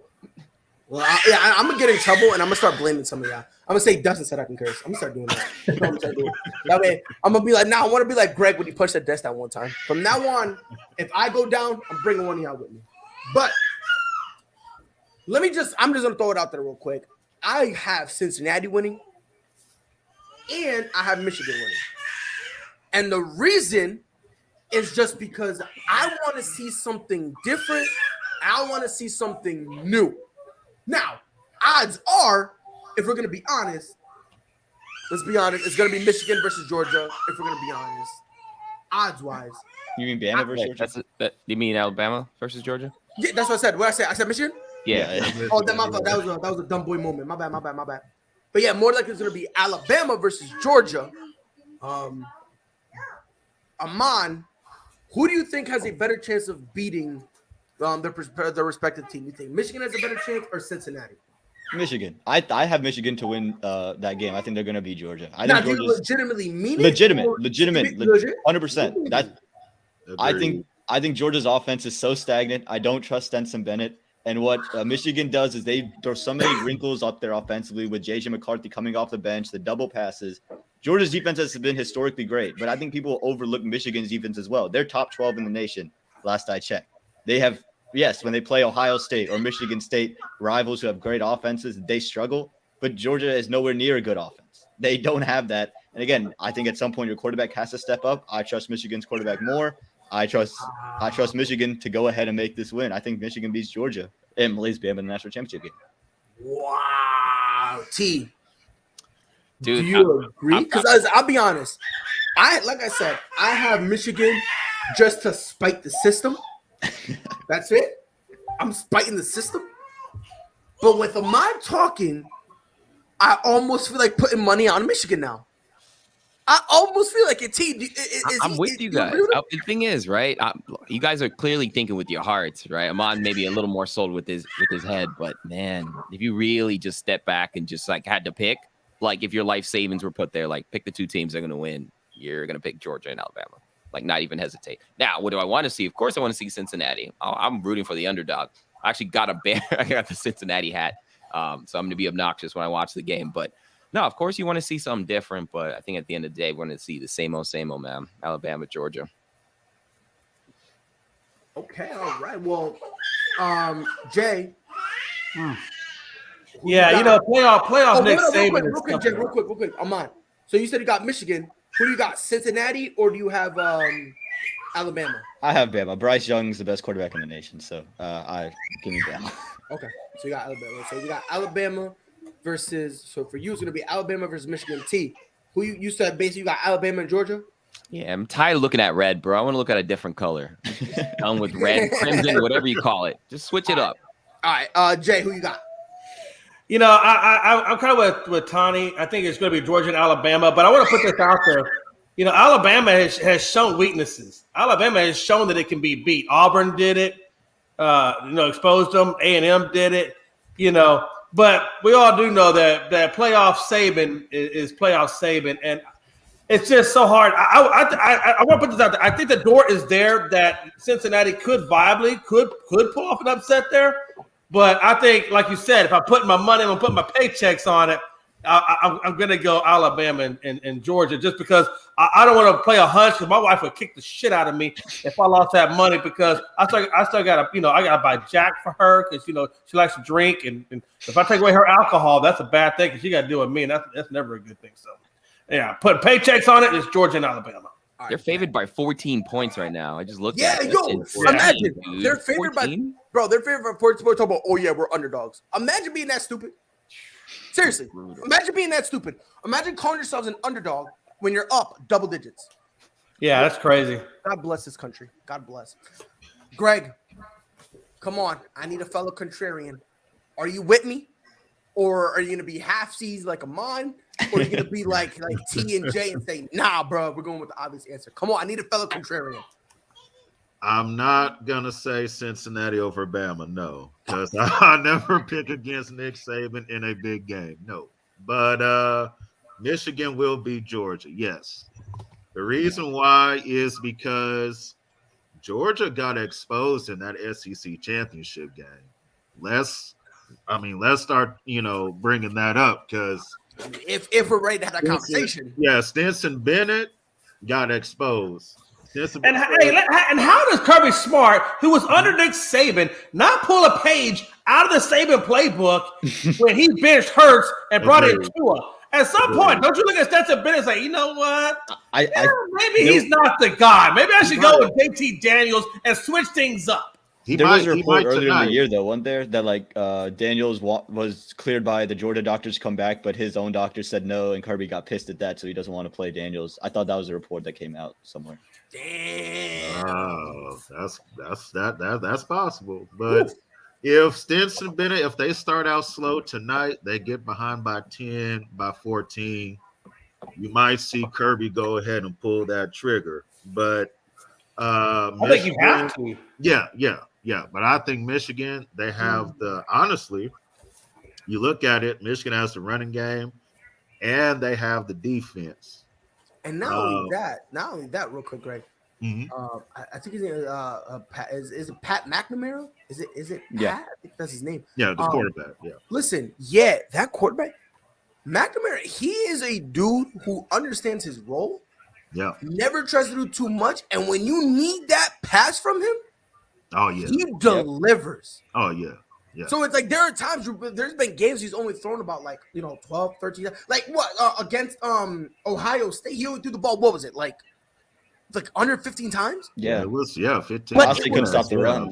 Yeah, but it was those critical passes that he needed to make. He made them, and he made them some in tight windows. He made some big plays, and I'm gonna tell you one of the most dangerous positions in this game is a quarterback who understands his role. A quarterback who understands his role is so dangerous because he never tries to do more than he can handle, ever. And they don't get boring offensively, too, because of J.J. McCarthy, who has a terrific arm, right? So they keep the ball stretched downfield, too. So they never get stagnant, so they keep the defense guessing. Mm-hmm. And I'd love to see that matchup in the national championship game, Saban versus Jim Harbaugh. That's just... Man, that's a good coaching matchup right there. That's a good matchup right there. So I have Bama and Georgia. Bama covers. They're going to win by 14. They're going to win by 14. Dustin, if this is Star Wars, you're the last hope. I need to fill up contrarian, brother. I'm going Georgia over Michigan just because I think Cincinnati was to beat Bama. Could you imagine what that does for their conference? I mean, to say that we came up when everybody was disrespecting us and nobody would give us a time of day. Twice we got kicked out of the damn top 4 and we have an undefeated record. I love that storyline. I would love to see that story come to fruition. I don't think that matters only because it's Alabama. You know what I mean? I feel like if it was any other team, forget kicked out of the top 4. They're getting kicked out of the top 20. You know what I mean? So I feel like since it's Alabama, they're probably, if they lose, it will just be like, yeah, sucks. But they're still gonna be a legitimate threat next year. You know what I mean? So but I do get your point with that story because let's be honest. It's just a respect. It's like the respect level of it, especially when Nick Saban came on and was like, yeah, everyone's yelling at us, we're not blowing people up by 20. And he's like, we're winning. What do you want from me? He was like, I don't give a shit. He was like, we're winning, so get off me. But Dustin, who you got? You said something about Georgia. Don't abandon. I'm taking Georgia over Michigan just because I think Georgia is more so angry and embarrassed for how they played against Alabama in the SEC championship game, and they're eager to kind of come out there and show them like, hey, this is not the team we are. We are the team that won 12 games in a row prior to this. So I'm gonna give them the edge there. I'm going to pick Cincinnati, and the only reason I'm picking Cincinnati is kind of what I said a couple days on the show. Cincinnati lost to Georgia 24-21 in the college again I think it was the Sugar Bowl last year. They lost to Georgia 24-21. Alabama is better than Georgia, and that Alabama team last year is not as good as the Alabama team this year. Cincinnati showed they can play with an SEC school in a big-time bowl in a neutral environment. And this is the moment that Cincinnati's waited for so they can shock the world. I love Desmond Ridder. I love Luke Fickell as their head coach, and I think they are going to shock the world and get to the national championship game where at that point, it's a win regardless if they win or lose that next game. Well, I'll be honest with you. Right now, they're winning, period. Yeah. You know what I mean? So, like, and that's kind of why I'm saying, like, look, obviously, I'm the weirdo. I got Cincy in Michigan. I'm the weirdo. Look, when it comes to Michigan, you know, their run game, and you guys already touched on it. Their run game, it's phenomenal. You know, they got multiple backs they can rely on. You have a guy, Pat McNamara, who understands his role, who won't try to do too much. They have a solid defense. I mean, look, I think they have it. I think both games should be close. Should be. I think regardless of Georgia and the Georgia Michigan, I think that's going to be a close one. For me, oh yeah, it's Cade. My bad. It's Cade. Okay. Who's Pat McNamara? I think you're thinking Pat McAfee. I think that's the name that's in your head. You know what? I think that's what it is because I was watching a TikTok earlier when it was like, I need to get, like, you know how the TikTok has like the team that comes on your forehead or whatever? Yeah. Like, yeah. He's like, I have to guess a team. If I'm wrong, then I get Pat McAfee. Pat McNamara used to play with Melo at Syracuse. No, his name wasn't Pat. I know who they're talking about though. Maybe. Jerry McNamara. He made them 7 threes or 6 threes. Regardless, I'm dumb as shit. But Cade. Now with a name like Cade, he's throwing 350. Fuck it. He's throwing 350. But a name like Cade, nah. You can't be. That's like having your middle name be McCorkle. Nah, you can't have that middle name and be trash. Nah. But again, they have a quarterback who understands his role. You know, who when you need those big throws from him, he'll give it to you. You know, he'll be able to bring it up. Now, Cincinnati. The main reason why I'm picking Cincinnati is I believe we're going to see a reckless, a fast-paced, a Cincinnati who frankly don't give a shit. I think we're going to see a Cincinnati who's going to be trying a whole bunch of new things. To Dustin's point, they're literally playing with house money. If they lose at this point, Cincinnati has nothing to lose because they did what everybody did not think they could do. Exactly. All the pressure is on Alabama because if Alabama loses to Cincinnati, this isn't just a FBS team losing to Cincinnati. This is Alabama, supposedly the greatest program in the last decade, 2 decades of college football, losing to Cincinnati, who nobody gave a chance to even be here. So all the pressure falls on Nick Saban and his team. Cincinnati has no pressure at all. They're going to come out there. They're going to be loose. They're going to be having fun, and they're going to be ready to go because what pressure do they have at this point? They've done what nobody expected them to do, and now it's just we're here, and we're just going to play another game like we have all season. But when Bryce Youngman – and that's what I'm saying. That's why I think by the way, Greedy and Yuki, oh, man, I missed you, brother. I need you here. I was talking about the college football rankings and the Chick-fil-A or the Cincinnati Bearcats, their logo looks like the Chick-fil-A C. Yeah, it does. I call them lovingly the Chick-fil-A Bearcats. But like I wholeheartedly believe, and again, this is why, like, look, you give Nick Saban a month to prepare for Cincinnati, you're gonna have to play different. You have no choice because if you play the same way that Nick Saban has been preparing for you to play for, you might as well just hand him the win. So they're going to have to get, they're going to have to, which I expect them to. I expect them to be different, to be more aggressive, change the tempo. All of a sudden go fast, and then slow for a couple plays and fast. Like, change up the tempo. Make sure they don't get their footing down. Make sure, you know what I mean? Keep them confused. I think that's what they'll do. At least I hope so. Now, T left, but to his point, I'm picking more with my heart. Because let this sink in. Imagine Alabama, who everyone is somehow saying is the best thing since sliced bread, and Georgia, who was the unanimous, before even after they lost, they were the de facto, top to bottom, best roster in the country.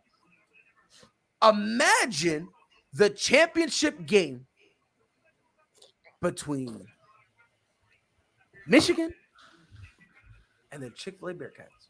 Let that sink in. Cincinnati, who shouldn't be here, and the college committee did everything in their power to try to keep them away, and they couldn't hack it. I know. Stop hitting me. I know I'm embarrassing you right now. I understand. I'm sorry. He's saying you're picking the wrong team. Stop doing that. Yeah, that's what he did. He just hit me. He just hit me. The way he hit me, it reminded me of I was doing a fight and I picked a different fighter and my son started yelling at me. He was like, "No." I was like, "My bad, coach. You got it." I didn't switch though. I didn't switch. I had to commit. Okay. Do you want to walk? All right, go on, my little sheriff. And also, look at the past when Saban has lost a big game. It's because somebody on the other team had a Superman effort. Yes, whether that was Cam Newton, whether that was Deshaun Trevor Watson, Trevor Lawrence. Somebody Zeke has Elliott, to have a Superman performance for Cincinnati to pull this thing off. I don't know who that could be. But honest, somebody has to be Superman for them to pull this off. I can see Cade balling out of his mind. For Michigan. I saw. Oh my lord! I'm thinking about. No, Desmond Ritter. I'm sorry, bro. Desmond Ridder's a quarterback from us. Desmond. No. Or Ritter, not Ritter. It's Cade. No, it's Cade. That's it. It's Cade. We're suiting him up. He working double time. We're suiting him up. But yeah, Desmond. I think he could potentially be that dude. And Dustin, you said either Desmond or their tight end will have the super performance. Imagine if they both have it in tandem. You know what I mean? Like, yeah, I could imagine that. You know, like I'm like, let's not sit here and pretend like, you know, let's not pretend like you know, Cincinnati they don't have options. You know what I mean? Like, I think they do. Again, this is one of the few times I'm gonna choose with my heart. I'm gonna be honest. But in this scenario, just because I want to see something new, I'm going Michigan and Cincinnati winning. And then if that happens, I got Cincinnati winning it all. Because you know what? Why not? Let's go for broke. Now, in all actuality, is Alabama going to win? More than likely. But I'm telling you, man, something about this underdog story with the Chick-fil-A Bearcats, I don't know. It's hit me right here. Well, where my heart is supposed to be. I don't have one. But, you know, like that's where it's hitting me. It's hitting me there. I don't have a college team. Fuck, we're moving to Cincinnati. Fuck it. We're going to Cincinnati. That's it. I'm moving to Cincinnati. That's it. And from now on, I'm going to be one of those people where who's my quarterback? He should be the number 1 overall pick. That's it. Period. I don't care how good you are. I don't care. You could be Jamarcus Russell's 2.0. Number 1 overall, book it. That's going to be me. 110%. I'm going to be one of those obnoxious fans. You want to move to Cincinnati? It was a joke. Relax. Hey, don't talk about it. Be about it. Stop embarrassing me. Man, your wife is just spanking you down. Listen, man. You gotta tell who wears a family. Hey, listen. I got one for you. Pride versus his fiance. Who you going with? I'm going with. I'm beating the bricks off her. I think when the camera goes off, I think Pride is ducking for cover. I think Pride is running around the house, and she's got the water hose, and he's getting sprayed the hell down. I got him picking time. She'll want the It's gonna look like Tyron Woodley against Jake Paul, you know, just nah, anybody but Tyron. Anybody but Tyron Woodley. Anybody, I didn't even watch that fight. I saw people were saying it was rigged. And I was it's gotta be. Don't you think it's gotta be some level? Bro, Jake Paul was on Disney Channel. I I watched Jake Paul on Disney Channel as a kid, dude. There's no way he's out here knocking out Tyron Woodley. Okay, that's well, I'm gonna tell you this right now. We need to understand which Tyron Woodley stepped in there. Yeah. This is a Tyron Woodley whose chin.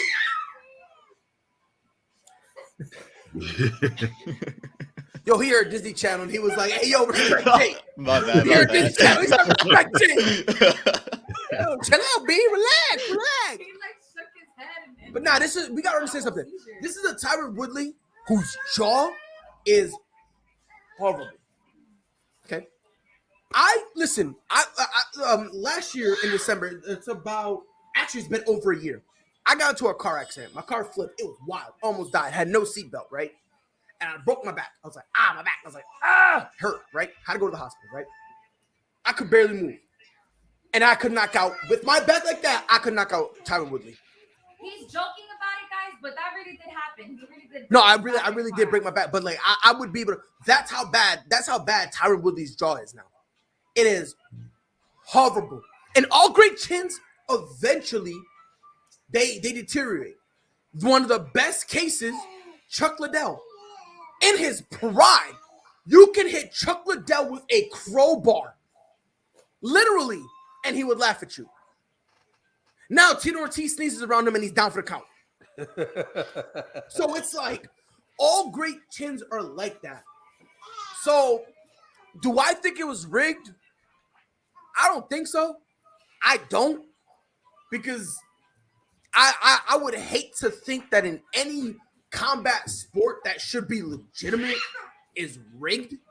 I would hate for that to happen because the sport is already dying. Boxing is already dying now that we're letting this clown out here run around. Let's keep it a stat, right?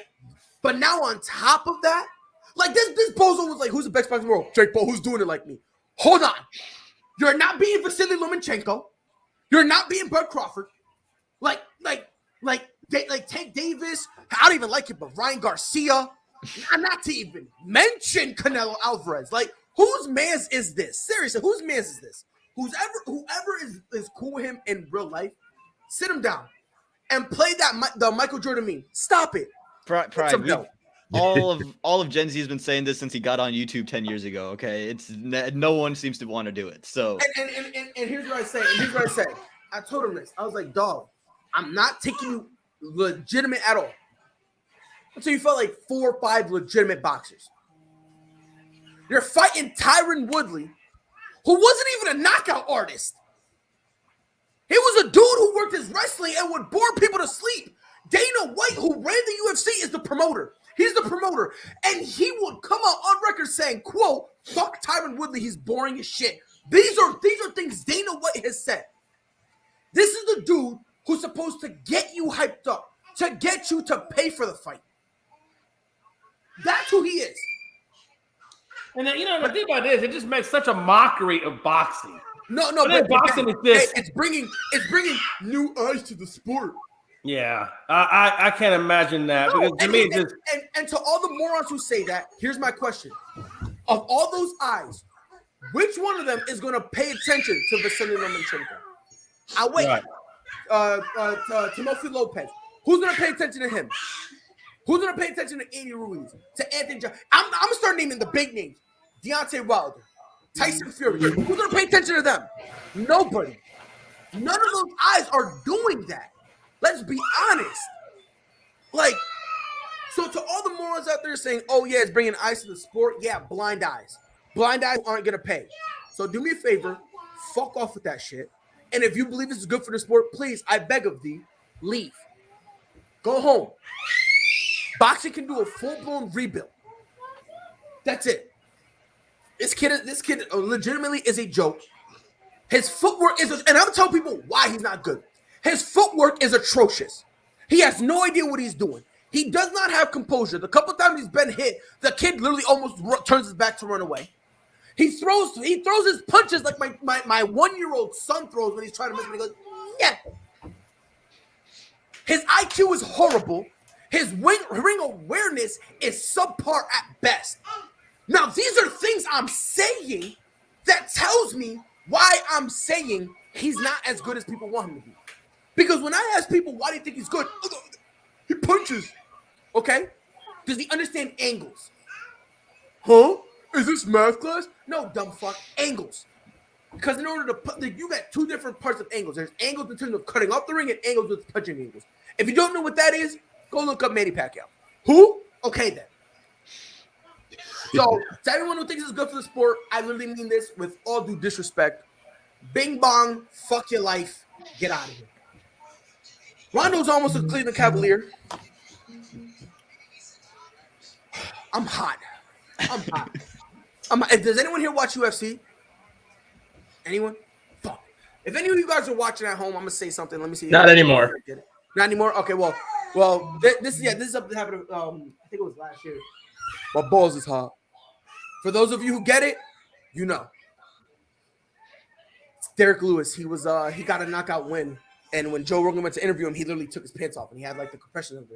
And they asked him, and Joe was like, "Why you taking pants off?" And the first word out of his mouth, "My balls was hot."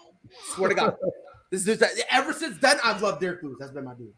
Rondo is on his way to be a Cleveland Cavalier, which a couple years ago, you know, before LeBron James went back, is where your career went to die.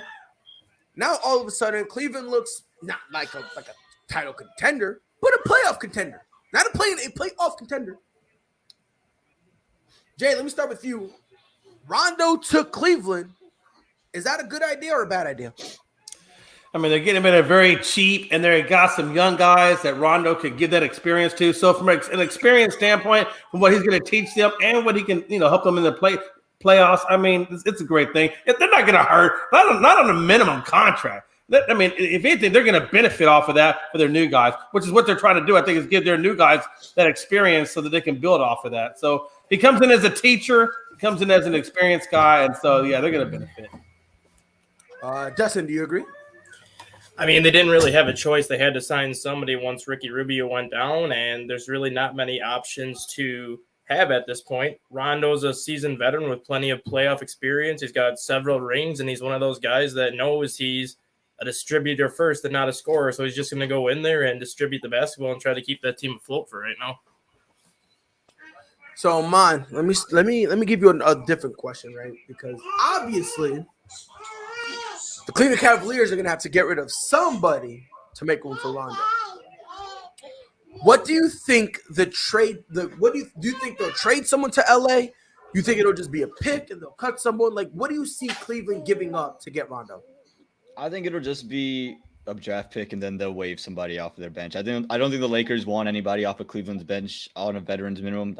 They're making room for other pieces right now and trying to make some other things work. So I think for Cleveland, you trade a draft pick, whether that's second, whatever the price is, you trade that second round pick. It's not going to hurt you, and then you just waive someone off the bench. Yeah. Greg, you agree? Yeah. They're gonna wind up giving the Lakers give them a draft pick and whoever else, and that'll be the trade.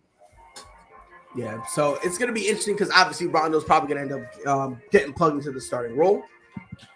Like you said, so they announced that they traded Denzel Valentine to the Lakers, but the Lakers are going to waive him. I don't like that. Yeah, I'm about to say Valentine is decent. I like him. Yeah. I think he'll be solid, a solid dude coming off the bench. I feel like he'll be all right. I don't like that. Maybe it's just me, but I don't know, man. I don't think that's something they should do. I agree with that. I agree with you, Craig. You know what I mean? Like, yeah. Especially considering they need people. They need a big. Yeah, and look, they want to get rid of they want to get rid of Rondo because they want to make room for, I think it was Stanley Johnson and Darren Collison. Okay. Darren Collison, and I'm not even trying to be rude. I'm really not. Okay, I'm not trying to be disrespectful. I don't want to be rude. I don't want to come off as being callous. I can't even start. I can't even start. My son, relax. Man, you sound like you running a concentration camp over there, man. Hey, that kid doesn't sound like he yelling for his life. Like, hey, I hope somebody hears this. Hey, Jay, that's what it's like in the Lakers locker room right now. Oh, Justin, that was good. That was good. Hit with my wife's keys, but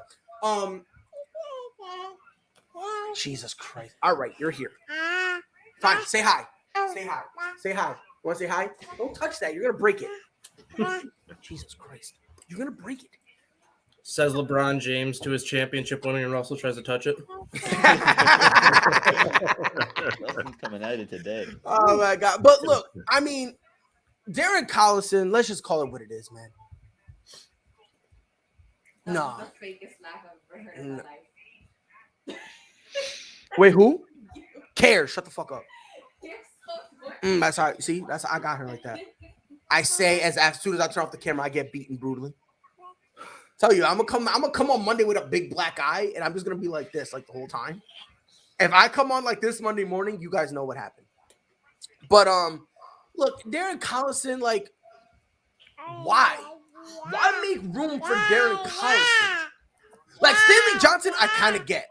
I get that. He's younger. He's got something. I like him defensively. Defensively, I like Stanley Johnson on this Laker team. But Darren Collison, who's been out of the league, what, 4 or 5 years? Like Jay, am I bugging? Yeah. No, you're not. You're not. And that's what I'm laughing at. I mean, because I don't think that what they're trying to make room for has any bearing on that team at all. No more. I mean, other than just to put if you're just trying to fill a roster spot, okay, whatever. But he makes no impact whatsoever. Neither one of those guys make an impact whatsoever. None. Like if we're gonna be honest, they only really have him out there in case someone gets in like foul trouble or if they need a reach. Kind of like what the Celtics did with Joe Johnson, right? We only have him like in case like we're down bad and we need to put somebody out there. But you have somebody better in Denzel Valentine, who's younger and could potentially give you more than Darren Collison. So it's like, if you're going to trade for him, just let Darren Collison dip. Let him be like, hey, yo, have a nice day. Enjoy yourself. It's been nice. Enjoy the jersey on us. Like, you bring those kind of guys in when like the whole Chicago Bulls goes down on COVID and you need to fill roster spots. Then you bring in guys like that. Exactly. Exactly. So to me, it's very perplexing. And I hope they change their mind on Denzel. Hold on, let me see something. So it's player for player. It's straight up. Yep, it's straight up. So there's nothing extra to it. It's for Denzel Valentine, who they're gonna waive. So now here's the question: why not just cut Rondo? Yeah, that makes more sense. He's on a better minimum contract, so you're losing nothing. You're literally losing nothing. You could have just cut him and got somebody, and you would have been fine. So why trade for Denzel Valentine to immediately cut? I don't know, man. That trade literally sums up the Lakers' entire season. 100%. What the fuck? Yeah. What are you doing? That trade right there literally sums it all up. Because that was the most that you just cut Rondo with extra steps. That's all you did. You cut Rondo with extra steps. Yep. This shit dumb as hell, bro. So can Braun get all the blame for all this crappy moves that's going on? Because he's saying like okay to it. So not all, but he needs some. It's like Ben Simmons. He needs a lot of it. No. It's not like Ben Simmons. No, it's not like the reason why I say LeBron is so Dustin. So you believe that this is a LeBron James? I want to be a GM move. Mm-hmm. Really? Mm-hmm. Explain. He's done it before in Cleveland when things don't go right for him. When he goes to a team, he expects to win.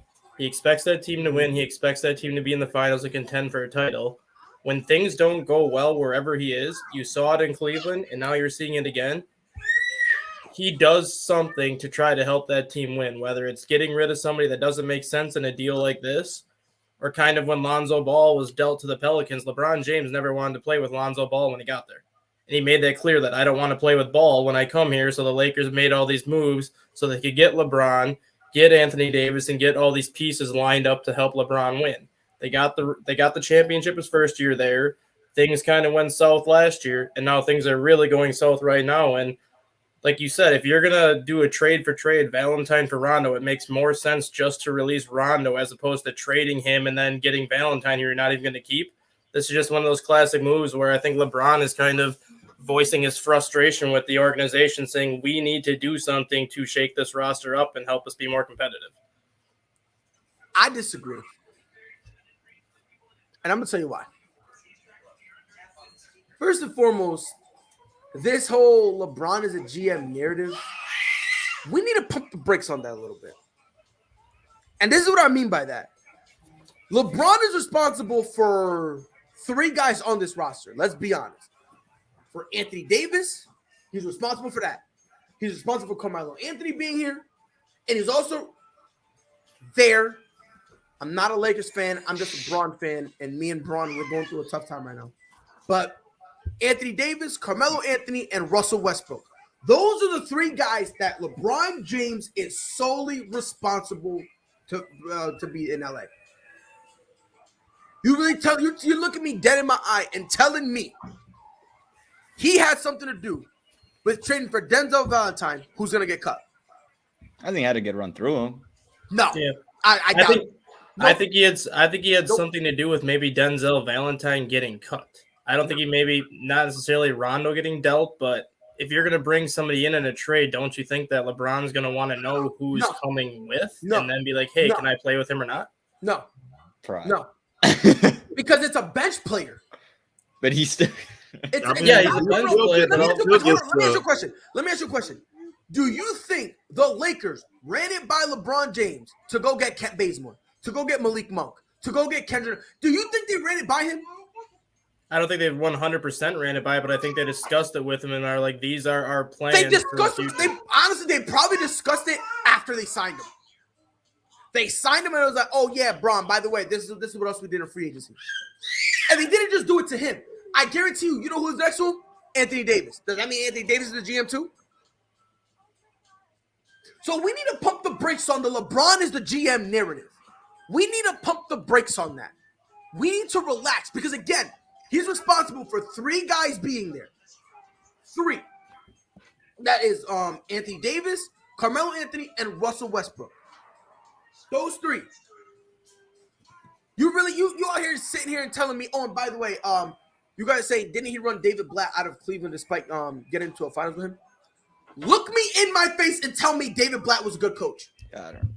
He wasn't a good coach. Okay. He still got that team there. So He still got the team there, though.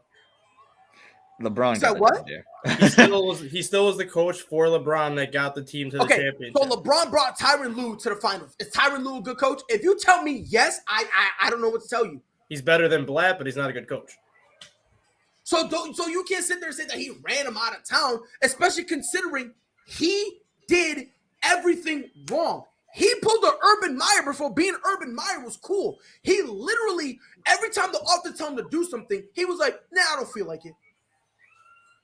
So is it that LeBron pushed him out of town, or did he push himself out? Because he literally did everything he was not supposed to do. I think it's a little bit of both, because like you said, he did everything that he wasn't supposed to do, so he kind of rubbed himself the wrong way.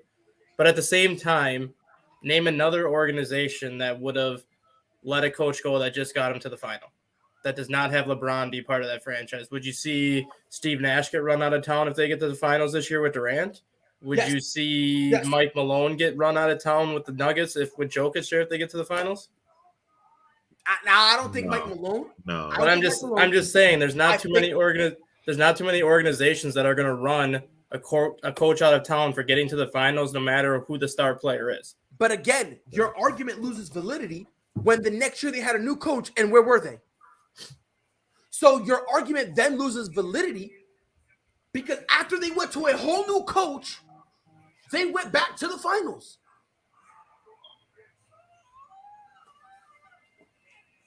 I'm just listen, do with that information as you will. But this whole thing that LeBron James is a GM and he controls everything, no. Would you agree he controls a portion? Yes. And yes, I do. And that's why I'm saying Carmelo Anthony, Russell Westbrook, Anthony Davis, those guys being there, LeBron is responsible. I'm not saying he doesn't do any of that. Don't get it twisted. I guarantee you LeBron James is consulted before they make moves. I guarantee you. He's consulted. And you're not going to consult him. And hold on. So LeBron James made this move for a guy averaging 3 points per game. No, I'm not saying he made it. I'm saying he's consulted. That the whole thing with Rondo, that's very small potatoes. Okay, they're gonna let him know about it, and I don't think he's gonna object. No. to Rondo being gone. I don't think. But I think he's at least talked to. I do think he knows what's going on. The only one that LeBron James that they would have to talk to LeBron James about Would be Rondo. The three I mentioned. Oh yeah, well, Carmelo, AD, and Russ, and maybe THT. Yeah, Maybe LeBron, THT. Yeah, THT. Maybe him. Outside of those four, LeBron don't care. Dwight, they'll probably tell him about, but they won't ask for his blessing. Dwight will be the one where they kind of let him know and say, hey, yo, by the way, we're going to trade Dwight. You know, it's not official yet, but it's about to be official. I feel like that would be the one that they'll kind of let him know about. But I'm not going to sit here and say, oh, yeah, you know, everything. Like, nah, I don't think he knows everything. Because like I said, the only ones that LeBron will know about are the ones that he brought there. The ones that he brought there. For instance, in Cleveland, he would know about Kyrie. Well, not because he brought Kyrie there, but because, you know, Kyrie was his second best option. And Kevin Love. He would know about them too. You think when they traded Isaiah and D Wade and Derrick Rose, you think LeBron knew anything about that? If you tell me yes, you're out of your mind.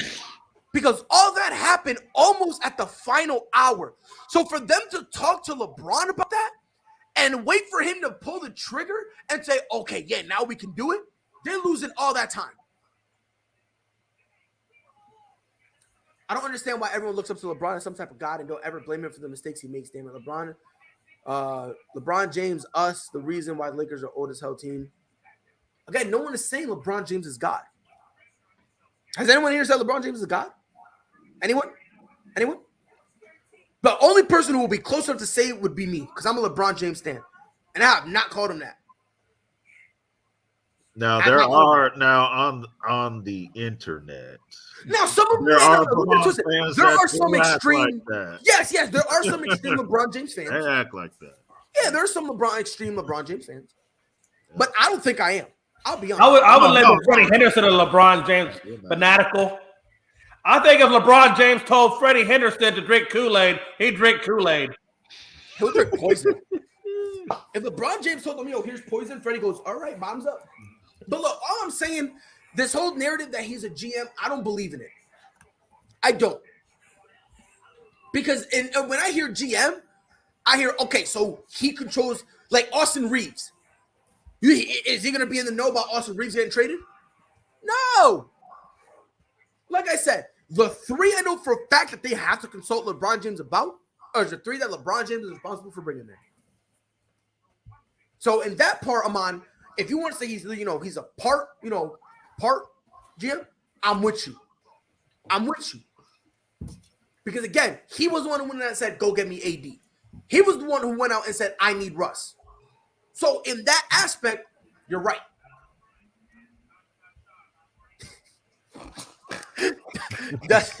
Dustin was like, if LeBron James told Freddie the Giants would win the Super Bowl this season, he would be lining up for tickets. I love that. That was a good one. But that's just me. Andy Price says, do you think Curry has control over the team? No. I disagree. Well, okay, I'm not going to go as far as say control, but I think they'll hear him out. I think they'll hear out Steph Curry. I think they would too, but he hasn't had a reason to be in that position yet, just because the team's been locked up for so long. Exactly. That's like another reason too that we need to understand is like, you know, by the time Steph Curry had enough cachet to go to the office and say, get me this person, by the time he got that cachet, they didn't need anyone. All they really needed was they just needed time and get a couple vets on the team. That's really all it was. And now that you got the Golden State Warriors on topic here, does somebody want to tell me how Mark Jackson has not gotten another head coaching job since he is part of the league? I heard about Mark Jackson. He's been banned. He's almost like it's like a blackball. He's been blackballed because of that whole religious thing that he had going on. He's part of the reason why the Warriors have Curry, and he's part of the reason why the Warriors have. Well, yeah, I'm just saying, he's the whole reason. Yeah, and he's Of course Steve he Kerr is. inherited the team that Mark Jackson put together, quick, and now Steve Kerr gets all the credit in the world for it. Real quick, isn't he the reason why JR and Cleveland went to and Kyrie went to Cleveland?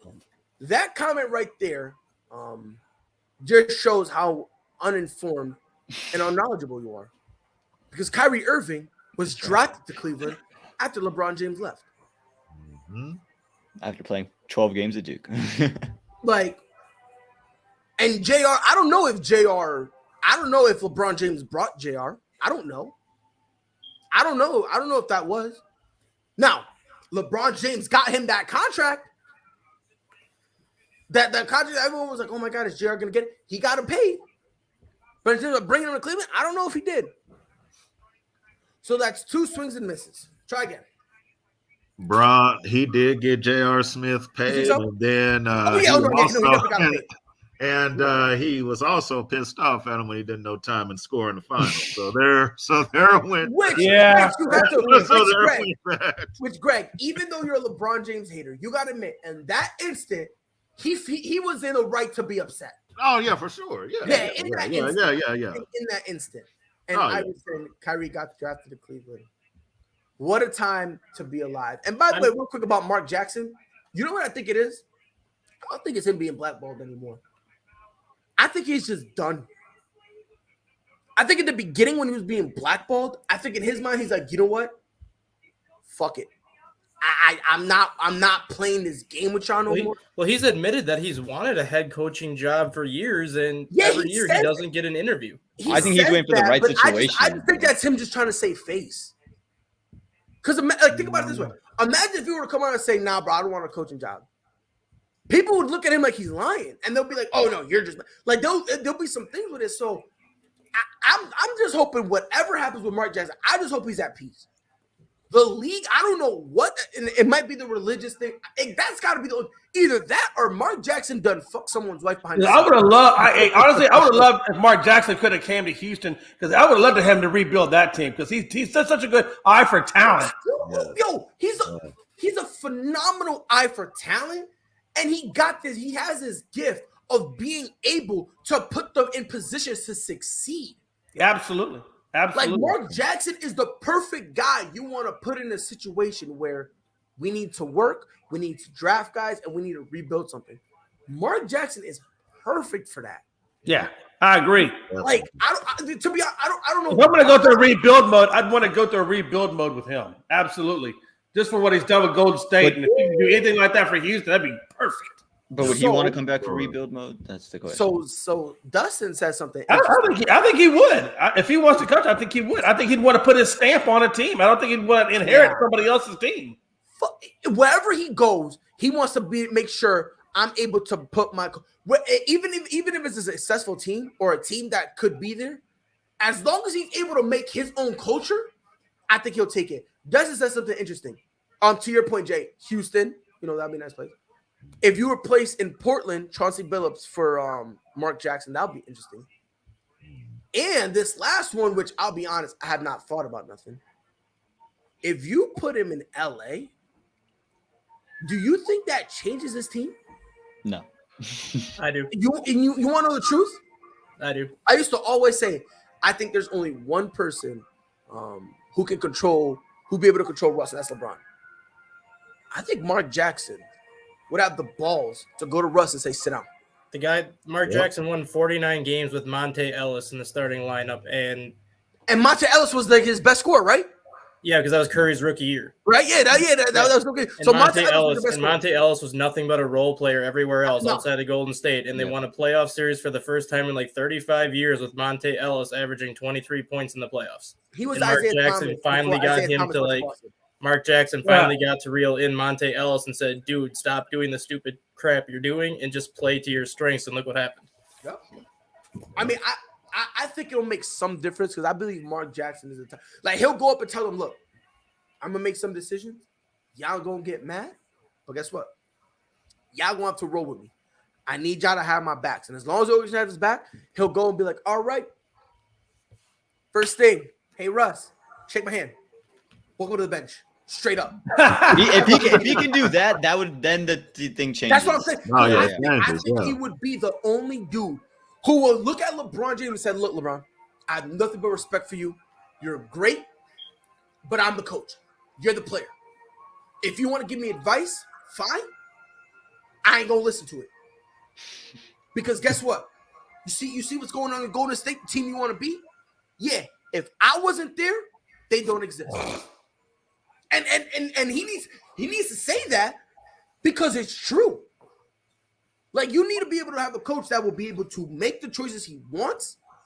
Sure. And if a player gets mad at him and bashes him, go ahead and bash me. Guess what? You can join me on the bench too. As long as I got that organization support, I'm chilling. But that's the problem. I don't know if the Lakers would give me support. If you was LeBron, who would you want more? J.R. Smith or Lance Stevenson?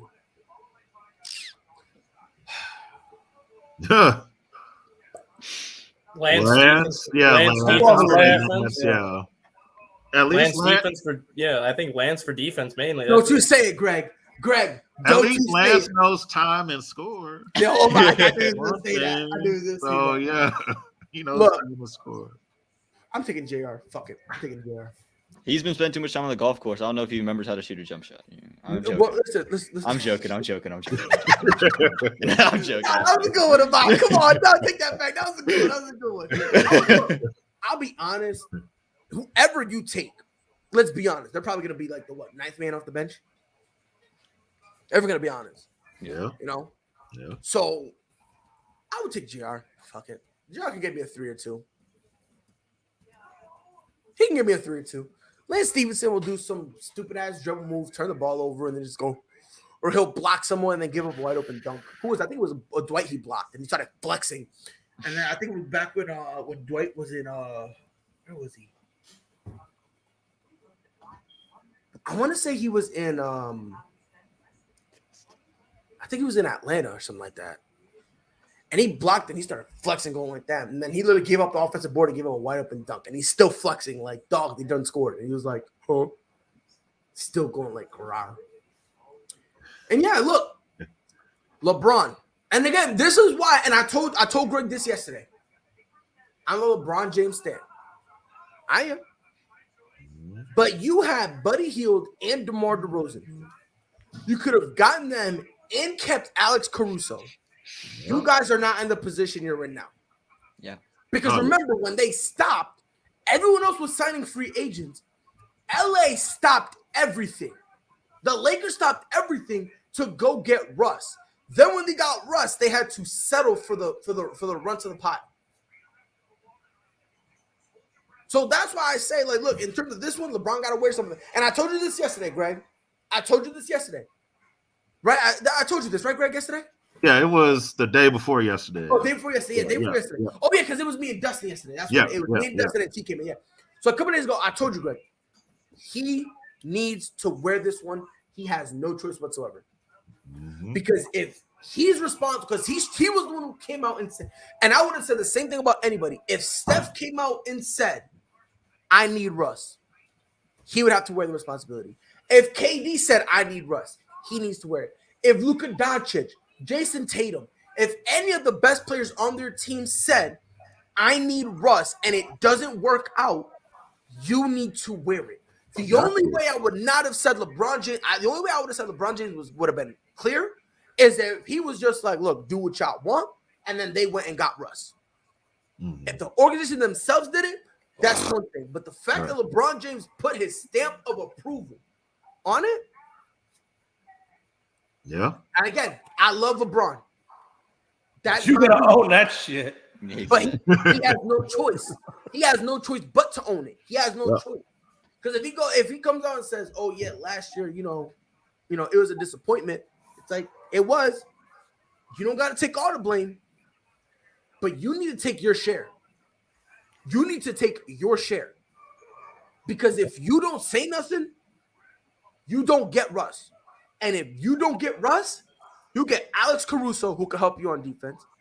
You get DeMar DeRozan, who can help you on defense. And you get Buddy Hield, who defensively, he's not that great, but offensively would have given you something. Now, all of a sudden, you have a completely different team. Yep. And you also have Kyle Kuzma, Pride's favorite player.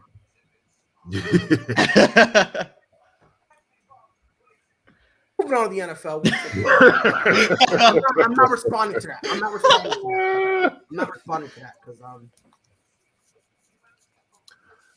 I was gonna say something, but I'm just gonna leave it. Nah, Greg, say it. Nope. No, I'm just leaving it. Terminator was here. We're not Greg. moving on to No, that. I It's the last show. If Terminator was here, he'd say it. Yo, you heard that Kyle last Kuzma of the year, bro. against Come on. What do you say? I say, who's better, Kyle Kuzma or Ben Simmons? Ben Simmons, and it's not even close. Dude. Okay, It's not even close. yeah. I was just joking. I'll take. I would Bro, even I'll take take- Ben listen, Simmons over him look too. here. I was just saying. I would take Ben Simmons, who literally doesn't take a layup ever. I would take a 0 point per game Ben Simmons over peak Kyle Kuzma. Like peak Kyle Kuzma. Oh my god, he's so great. He's so amazing. Oh my god. Meanwhile, go look at his field goal percentage, worse in his career.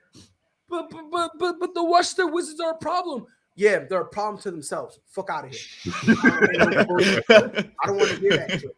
And I've been telling people, and I got morons telling me, the same morons who just go to ESPN. Yo, they're a problem. They're a problem, yeah, to themselves, dog. Like, if I have a gun, guess what? Yeah, I'm a problem too. But guess what? If I shoot myself, now what? I'm still a problem, but not to myself. Yeah. Said Kuzma's not scared to shoot, and he's not scared to miss either. He not scared of. He definitely a shooter. He ain't a maker. At least Ben Simmons knows himself. At least Ben Simmons knows that, yo, I can't shoot a lick. I ain't go. At least Ben Simmons knows himself. He knows his worth. I almost said the N-word. Almost snap. Almost snap. Pride. Yo, y'all almost got pride out here acting a fool, dog. This is why I hate Kyle Kuzma. Kyle Kuzma does this to me, dog. Kyle Kuzma does this shit to me, dog. But I can't stand the kid, dog. He got a ring, man. Like, come on, man. Like, they just give a ring to anybody, man. Like, bro, just put me in there, dog. I wouldn't even do nothing, dog. Like, Yeah. fuck Kyle Kuzma. I mean that with all due disrespect. Fuck him. He had one job. One job. Couldn't do it. All of a sudden, he goes over to Washington. I'm so free. Free? Free to what? Fuck up? Like, what are we doing here, son? Like, listen, he looked horrendous with the Lakers. And by the way, for all you morons saying he didn't look that bad, okay, go clean it. Go get LASIK. Go get contacts. Change up your prescription because y'all need to see better. He was atrocious. How you go to Washington, somehow play worse, and talk about IT talking about I feel like I got my powers back. What? Someone come get their mans. The power to miss. Shots. Someone come get their mans. That's all I gotta say. Fuck out, people. NFL is gonna be here Sunday.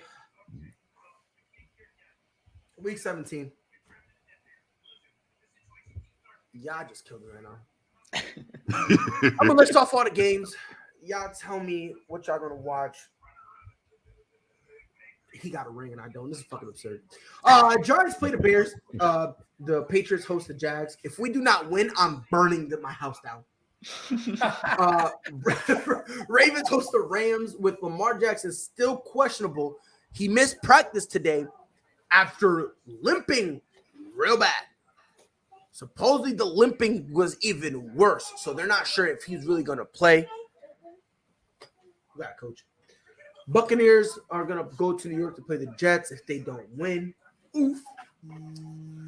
Bills better beat the bricks off the Falcons. Bengals hosting the Chiefs, which, Greg, Joe Burrow, I'll take him over Patrick Mahomes. That was for you. Titans host Miami. Colts host the Raiders. Eagles travel to Washington to play the football team. Chargers host the Broncos. I'm sorry. Niners play Texans. Lions go to Seattle, play the Seahawks. Cardinals at Cowboys. Panthers at Saints. Vikings at Packers. Steelers host the Browns. Come on. I'm willing to hear it. Tell me why the Patriots are going to beat the bricks off of the Jags and why we are Super Bowl bound. I can give you half of that statement. We are going to be. It's because the Jaguars are the Jaguars, but that's not even the game I'm going to be watching. To be quite honest, I know that we're going to win that game. If we get some plays going, I'm more interested. What game are you watching? I'm more interested in the Dolphins and the Titans because that's week 17, and the New England, like it or not, has to win that game. Otherwise, we will be third in the division if the Dolphins get a win. And honestly, I don't know if we're ready to have this conversation, but the Dolphins are closer to the Patriots than anyone wants to admit. The Dolphins are closer to the Patriots 110%. than anyone wants to like admit. 3 weeks ago. Oh yeah, for sure. Oh yeah, they're close. They got off on the wrong foot. Mhm. They got it together. Yep. And look, I want to see Tua go against Tennessee. I want to see the Dolphins continue to stack up wins. I think they're going to win just because Tennessee is so banged up. But again, this is a must-win game. This makes week 18 a must-win for New England. So I'm watching the Dolphins take on the Titans because I just think the Dolphins have something. Brian Flores, a sneaker for Coach of the Year as well after they've won 7 in a row. So give me the Dolphins versus Titans as the game I'm watching this weekend. Okay. Andy Price says, LOL, knowing the Ravens, they might just start Lamar because it's an important game. If he's like 70%, maybe. I saw the clip of him limping. It was bad. It was real bad how he was limping. Like that. If the Ravens start Lamar after what I saw in that video, nah. If they start him, that is horrible. But to his point, Ravens being the Ravens, they probably will trot him out there, to be honest. Greg, I'm assuming Chiefs Bengals is going to be your game, right? Oh yeah, for sure. Yeah. We said for sure. Oh, hold on, go ahead, Greg. Go ahead, Greg. Yeah, that's the game right there. I think when it comes now with this Chiefs defense that has gotten better as the season has gone on, I still feel like people ain't really giving them their due as far as what they've become the second half of the season. Okay. If they hold Cincinnati to 20 or under, I think people will now start noticing. I do think they have a chance to do that. Look, I know all the weapons. They got Burrow. They got Chase, Higgins. I get it. Cincinnati's offense is loaded. But the way that the Chiefs defense is playing, the way Spags has it going now, I like our chances against Cincy.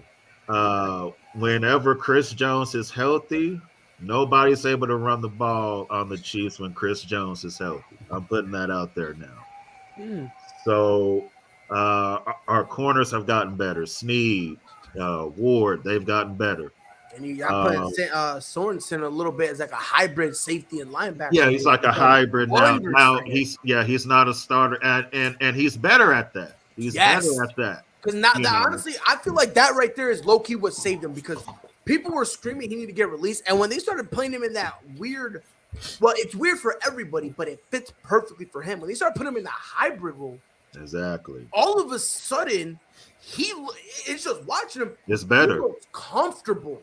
Yep. Now he looks good because, when you put him in that role, you're not relying solely on his instincts, and he's got solid instincts. When he's not thinking, he just plays the game. He makes great plays. Yeah. So. Yeah, he's good and he's very good at blitzing too. Sorensen hit on that blitz, man. Look, Sorensen, he's better at that. He's better at being a hybrid. When they started Thornhill in his spot, Juan Thornhill is a very good safety. He's a very good safety. Trust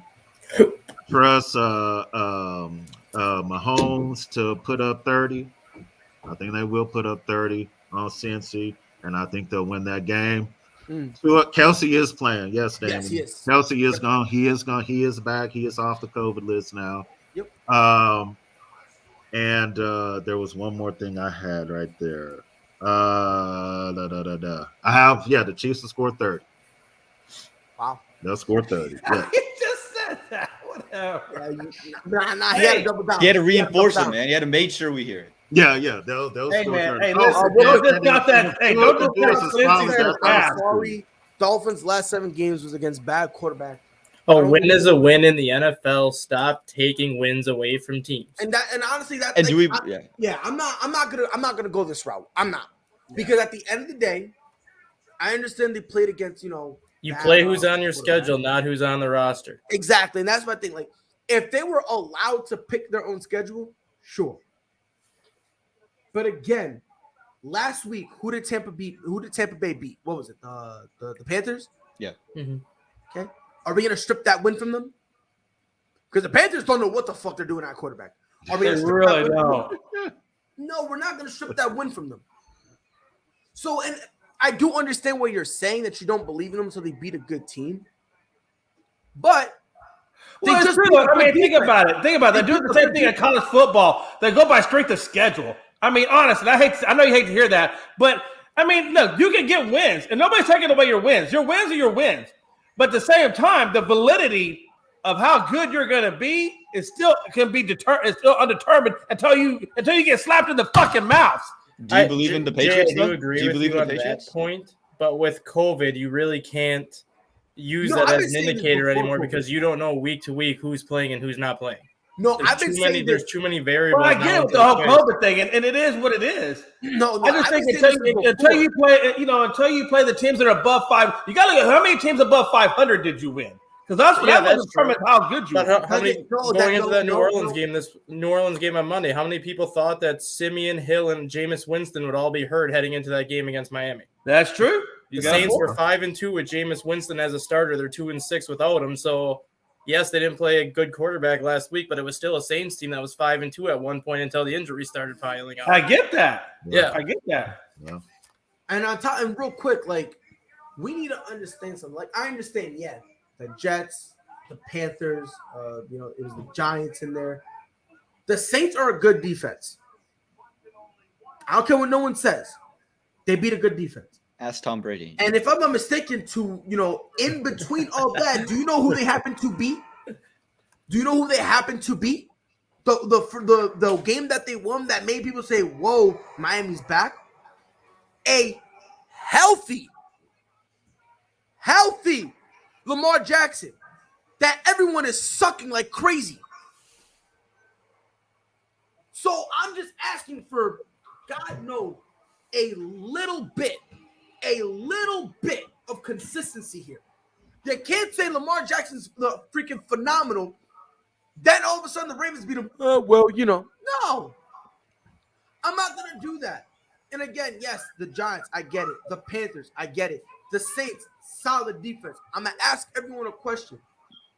When is it? And this is why I don't like the strength of schedule argument. Because last year, a couple years ago, the Pittsburgh Steelers were 12-0. They were 12-0. And they had literally the easiest schedule on God's green earth. The only way it could have been any easier if they had bye weeks. That is the only way it could have been easier. No one said a word. And I'm 100% on board with you on that because the strength of schedule is always determined based off of how the teams finished the year before. It's never based off of who they drafted. It's never based off of who they picked up in free agency, who they traded for, this and that. It's always based off of how that team finished the year before. So you could go into the NFL with technically the toughest schedule, but in reality, it might not be the toughest schedule because some of these teams may have had a player go down in preseason or in training camp or free agency, and all of a sudden their record that they had last year is no longer valid. So you really can't use strength of schedule as a indicator anymore because of that reason. Exactly. Like that's why to me personally, like when it comes to the strength of schedule, that's why I don't like that. And Jay, I've had a whole thing where like my vein almost exploded in my neck because I was screaming out how much I just don't like the strength of schedule conversation. Because again, when you're bringing up the strength of schedule, you need to understand something. For me, the only time I look at strength of schedule is if you're on Notre Dame. If you're anyone in the independent that picks their schedule. Then all of a sudden, now you got me there because this is something they can pick. Now we got to start looking that closer and seeing, okay, so if they're picking these teams, why? Are they trying to challenge themselves? Are they just trying to dog walk horrible teams? Like, you know what I mean? Like if Tom Brady was picking to play all year the Lions, the Falcons, Texans, Jets, Giants, if he's picking those teams, now we're looking at him funny. But he's not, which is why when it comes to strength of schedule, like in sports, when we debate this stuff and we talk about stuff, we're talking about stuff players can control for the most part, right? Going into the game, you have a chance to control whether or not you're going to win. You know, the best chance you give yourself is executing the game plan. That's the best choice. That's the best chance you have, right? Do they get to control who they play? So why am I going to reward or punish someone for something that's out of their control?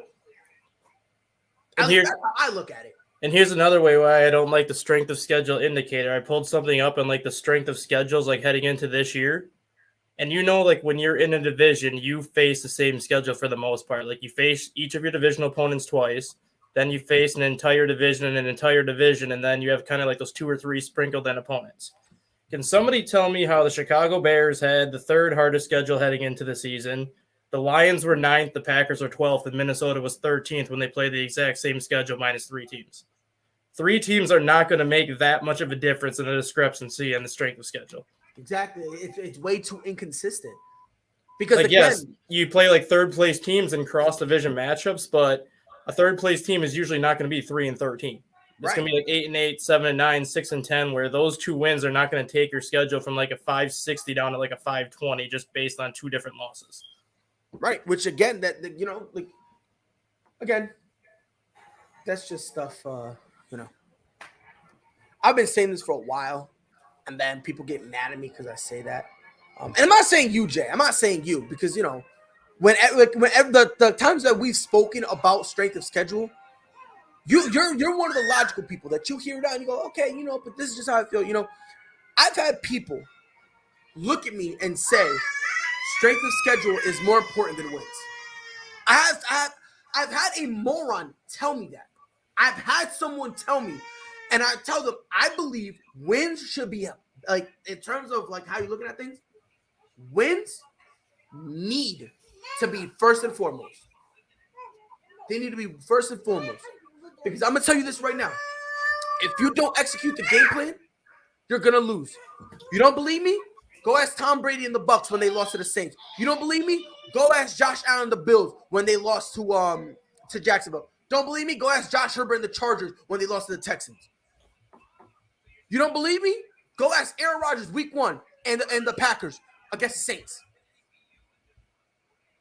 So you can't tell me, oh, yeah, straight schedule. Because if you don't come out and execute your game plan, you're going to lose. I don't care what the talent discrepancy is. If you do not follow the game plan, you're going to lose. And I've had morons look in my face and tell me strength of schedule matters more than wins. Let me ask you a question. And I agree with what you're saying, Pride. I agree with what you're saying. Yeah. Let's say Cincinnati goes out there and executes their game plan just flawlessly. Yep. Just goes out there, plays the game of their life. Yep. And Alabama goes out there, fumbles a little bit, but walks away with the win. Who won? So where does that leave? Where does that leave the strength of schedule there? Because they just played a better team, and they went out there and played. What I'm saying is, they do that same game plan against softer teams, and they come away with the wins. At some level, playing tougher teams. I think the difference is you look at the college landscape compared to the NFL. There's 32 teams as opposed to 130. I get that. And I'm going to tell you about Jared Collins' point. I'm going to tell you. I'm going to tell you why in that instance where strength of schedule comes from. The reason I believe in that instance strength of schedule won't matter, simple reason. They're in the college playoffs. They're in the college playoffs. That's one. 2, if they played phenomenal and lost, I'm not going to say, see, but that's why when they play an unranked team back in week 4, this is why they weren't legit. I'm not going to say that. because they earned to be in the college football playoffs. Another reason why I'm saying it is because we got to also look at the odds. Who's favored? Alabama, right? Right. Now, are they favored because of strength of schedule, or are they favored because of the roster?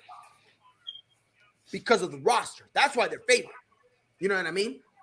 That's why, to me, when I look at strength of schedule, like in college, these are the three criteria I'm looking at. The Cubs thing got wrinkled. That was about to be sad. But there's three things I look at. First and foremost, your record. After that, your metrics. How do you do offensively? How do you do defensively? Special team, all that stuff. Then strength of schedule. I believe that's how it should be looked at. I agree with you. I agree with you. You know what I mean? Because my thing is, because again, I'm not going to act like strength of schedule. I'm not saying strength of schedule should be the only factor. That's not what I'm saying. I'm saying, but I do think it's one of the factors. Yeah, and again, if you want to say, I'm just saying it should be there at some point. Yes, which is why I'm saying those are the. Let's be honest. Texas is getting ready to go to the SC freaking C. Okay. Right. Oh, yeah. Good night for them. If Texas puts up a pretty, they do okay. I mean, they're but they do okay with where they were in the Pac-12. Now they get ready to go to the SEC, and I firmly believe Texas is going to get their asses whooped in the SEC. And I'm a Texas fan. I'm a Texas guy, but I know that we're getting ready to go play teams that are so much better than us because they have better recruiting classes, whatever the case may be. And by the way, and I think it's going to be tough going into those. That's why I think strength of schedule has to be a part of it because we're getting ready to go play some teams that are pretty freaking phenomenal. Right. Compared to what we're playing, compared to what I'm playing right now, where I'm playing what maybe SMU or just whatever. And that's what I'm saying. That's the third. That's the third. El Paso or some shit, Right, and that's what I'm saying is the third most important thing because here's the thing: if we're gonna go based on strength of schedule, right, then Cincinnati, win, lose, or draw, is making it to the college football playoffs. Right. Because Cincinnati has the harder, you know what I mean? It's harder for them to play Alabama than it is for Alabama to play Cincinnati. You know what I mean? Because I say that Texas go in there and beat the shit out of El Paso, but then they go right across the pond and play LSU, and we get spanked to fucking Kingdom Come. Right, and that's why I'm saying, like, me personally, and I've said this before, Greg, I think you've heard my rant. If you believe, like, that the first thing you need to look at is strength of schedule, you don't know what you're talking about. If you want to use it as a factor, sure, I'm okay with that. But to tell me strength of schedule is most important, by your logic, fuck the record. The number one. I don't think it's the most important. I just think it's one of the many things that they look at or should look at. That's what I'm saying. Yeah, that's what I'm saying. Because there's multiple other things you can look at. And I've heard people look at me and tell me that wins don't matter more than strength of schedule. So by your logic, whoever has the hardest schedule should be number one, week in and week out, and it shouldn't matter. But then and I get it, and wins would come into play in that category. Yeah, and again, that's all I'm saying, man. I feel like if we're looking at it, a win is a win, a loss is a loss, and that's really it. Because honestly, think about it, right? If strength of schedule wasn't one of those factors, let's be honest. Cincinnati's been bounced twice, and they're unfreaking defeated. Right. They're undefeated, and they've been bounced twice for an Alabama team that's lost, right?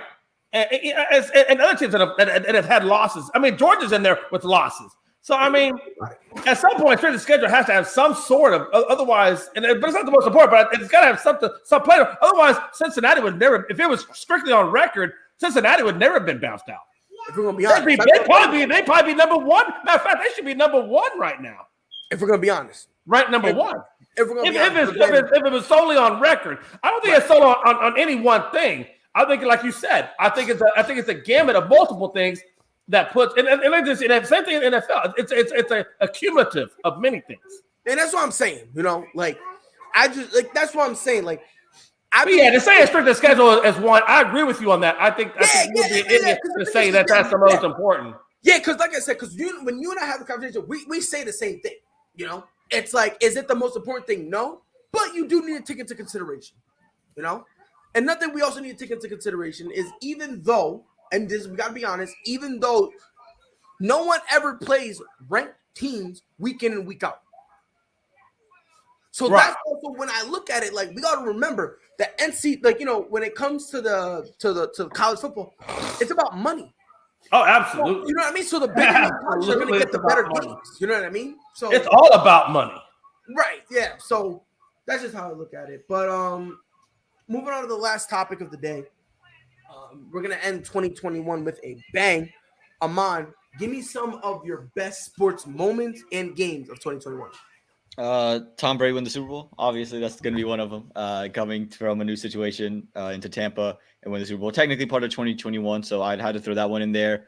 I have a couple golf ones in there. The PNC Championship, seeing Tiger and Charlie Woods. I think for me, growing up a golf fan, I think everyone would love to see Tiger Woods from that horrific accident come out and play some really good golf was really special. The PGA Championship, where Phil Mickelson won it, another one of the legends of the game, goes out and wins the PGA Championship, becomes the oldest player to ever win a major. And then something that's a little bit under the radar, I had the privilege of being there, happened on December 22nd. USA beat Ireland, so it's the first time that in cricket. So it's the first time the United States has beat a full member nation of international cricket ever. So I thought that was a pretty cool thing that happened in 2021.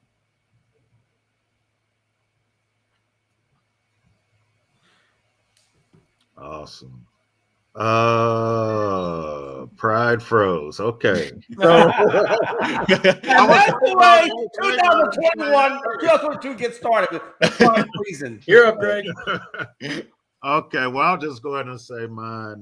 It's not gonna be the Tom Brady. That was the worst day ever. Right there. But I will say Giannis dropping 50 in that game 6 in the final. I haven't seen nothing like that, like honestly, since like Jordan. That was what he did that night, carrying the Bucks to that chip. Was awesome. It was awesome. Him dropping 50. And then I'll go with the Braves finally winning another championship. The first one since '95. I know those fans have been wanting.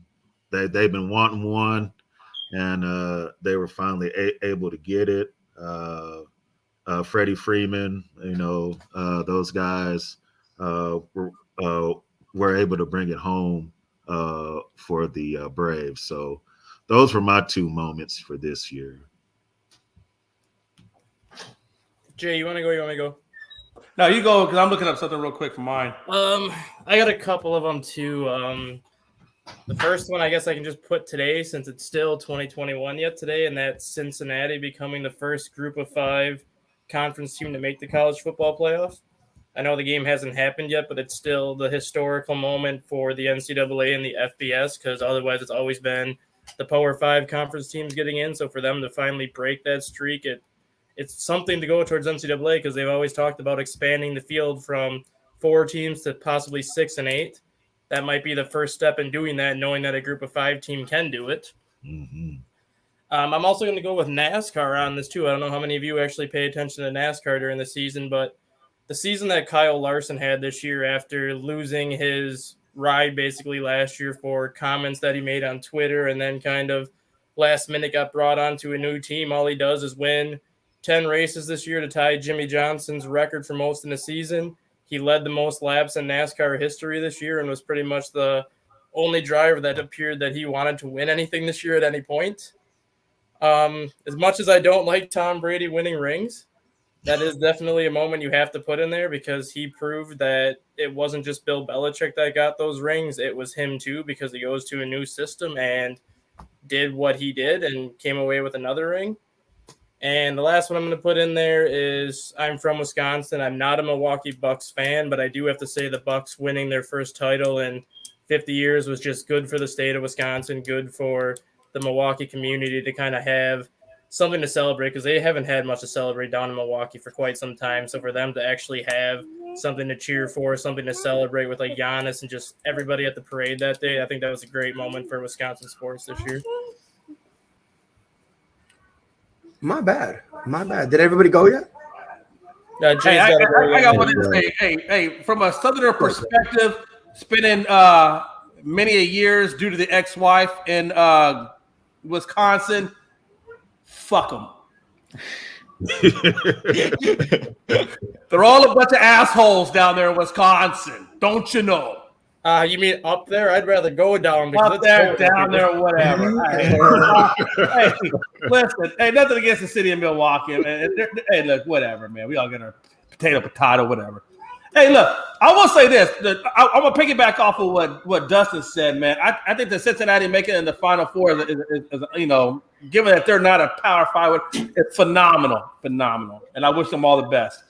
My second one is, hey, listen, I'm gonna go to another Cincinnati. I think that Cincinnati game where Joe Burrow threw for 525 and 4 touchdowns against Baltimore Ravens has got to be freaking phenomenal, man. I think it just is a testament to where that kid's gonna go, where he's taking that franchise. Literally took them out of the freaking gutter after after blowing out every damn ligament in his knee, puts him on his back, and look where he's got him. That's a testament. That's a testament to you don't have to. I don't know what he could have done with New York. I don't know what he could have done with Detroit, but I know he's doing it with Cincinnati. And to go in there as a young quarterback and to be able to lift a team out of the trenches of shit and put them into the playoffs is phenomenal. And that game against the Ravens was not an easy game. Did everybody go? Yep. Yes. I love you too, baby girl. Go sit down for a minute.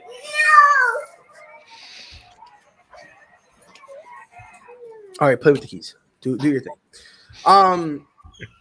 So I have a couple. Do you want to recap before you go on what we all said, Pride, or are you good? Actually, matter of fact, yeah, I know. I heard him on. Greg, what'd you say? Oh, I had Giannis dropping 50 in that game. 6 was was one of my moments, and then the Braves winning their first championship since '95. I was gonna say that. Dustin, I had Tom Brady going to Tampa and proving that it wasn't just the Belichick system that got him rings.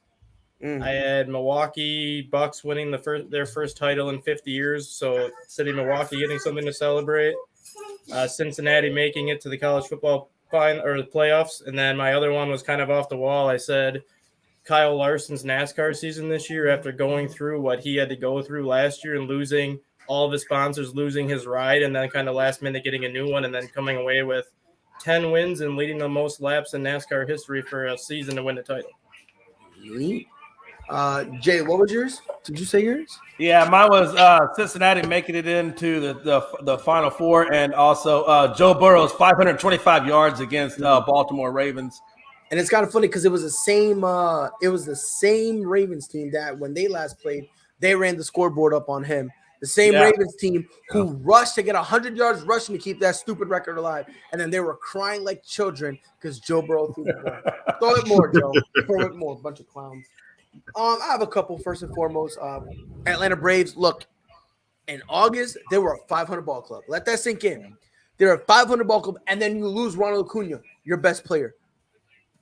Turn that into a World Series win. Come on now. Gotta love it. I'm going to go with Jocktober. You need to play legitimately great if someone's going to start calling you something like that. Jocktober, I love it. Another one, the New England Patriots. We were blessed. Got old McCorkle Jones. That meant a lot to me because when his power. Anyone here used to watch wrestling back in the day? So you remember it was WWE, right? When Stone Cold came out, his music came. He just screaming, "Stone Cold, Stone Cold, Stone Cold." That was in my head when I saw Mac Jones just walking down, just that power walk, and I was like, "This is my fucking." And I was crossing my fingers hoping we get Justin Fields. I really Same here. I was crossing my fingers, and then when I saw it was Mac Jones, I was like, "Damn, I guess we're gonna get Mac Jones." And all of a sudden, I saw him walking, and I was like, "This is my guy." Can I ask you guys? Can I ask you two why you actually wanted Justin Fields? I'll be honest with you. I believe, and I still believe, that Justin Fields is going to be the best quarterback in this draft. I agree. I said that statement. Him. I thought he was going to be the best. The glitziest name was going to be Trevor Lawrence. But I did think Mac Jones was going to be a problem as well. That's why I really wasn't mad when we got Mac Jones. Because I was like, you know what? I think Mac Jones, in this Bill Belichick system, I think it could work for him. But my first target, I'm going to be honest, was Justin Fields. Especially when he started falling. And I was like, we had a legitimate chance. Then when Chicago traded up, I was like, I hope and pray they go for Mac Jones. But I was like, fuck, nah, they're not going to do that. So, but yeah. So, I guess my only concern with him was name one Ohio State quarterback that has translated well in the NFL. Name one Alabama quarterback who's translated well in the NFL.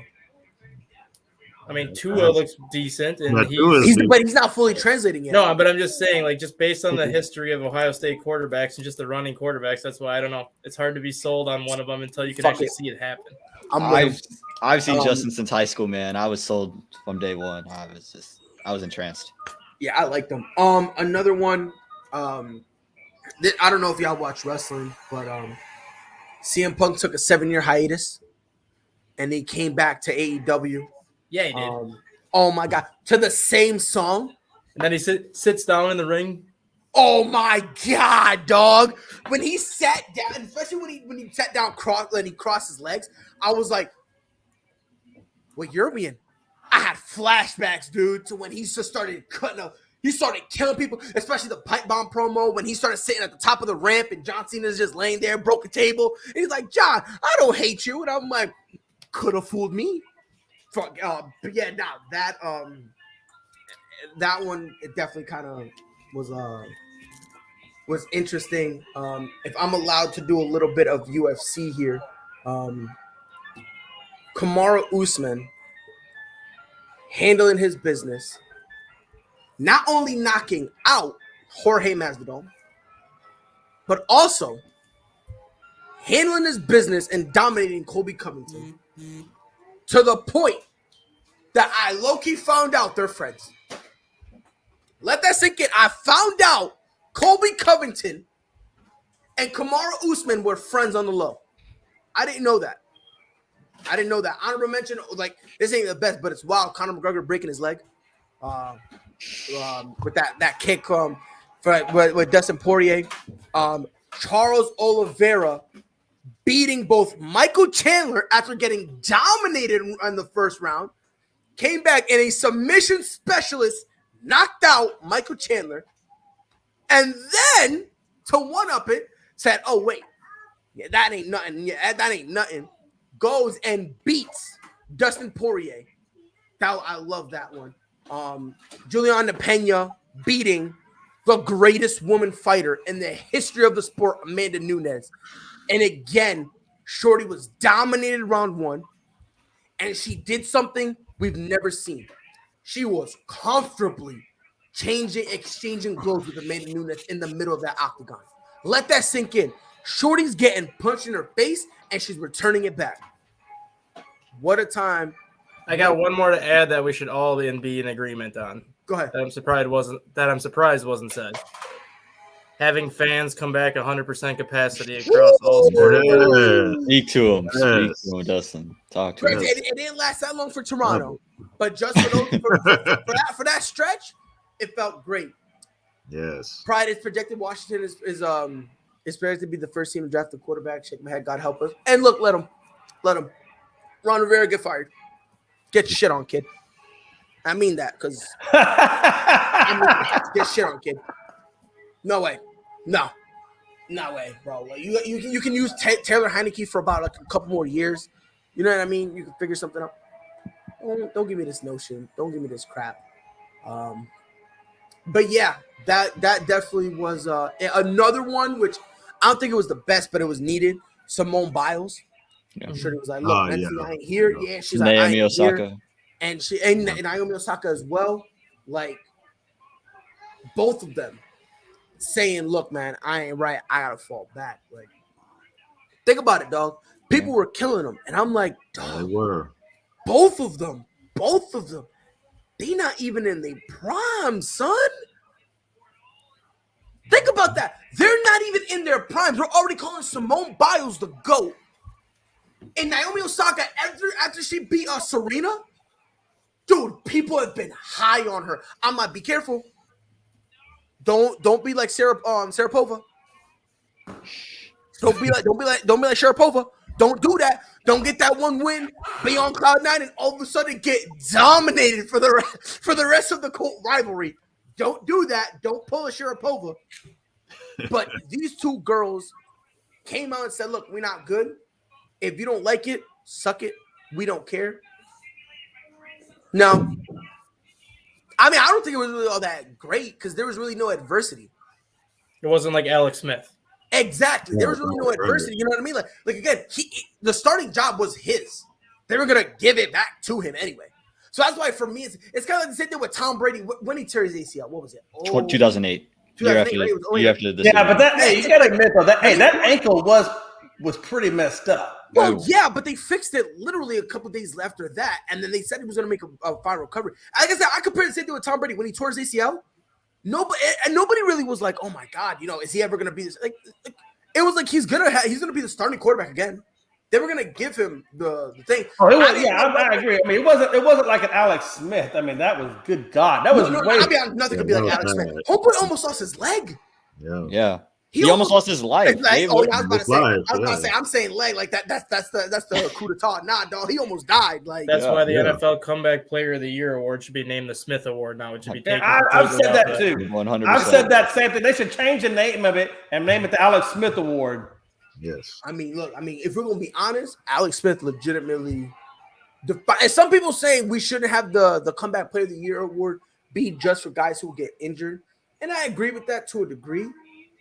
But for Alex Smith, that's pretty extreme. Yeah.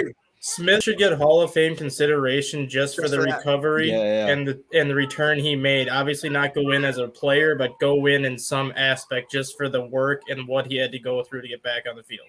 That shit was crazy. But yeah, nah, dog. Another one. Oh my God, what's homegirl's name? Shit. Candace Parker. No. It was in the Olympics. Oh.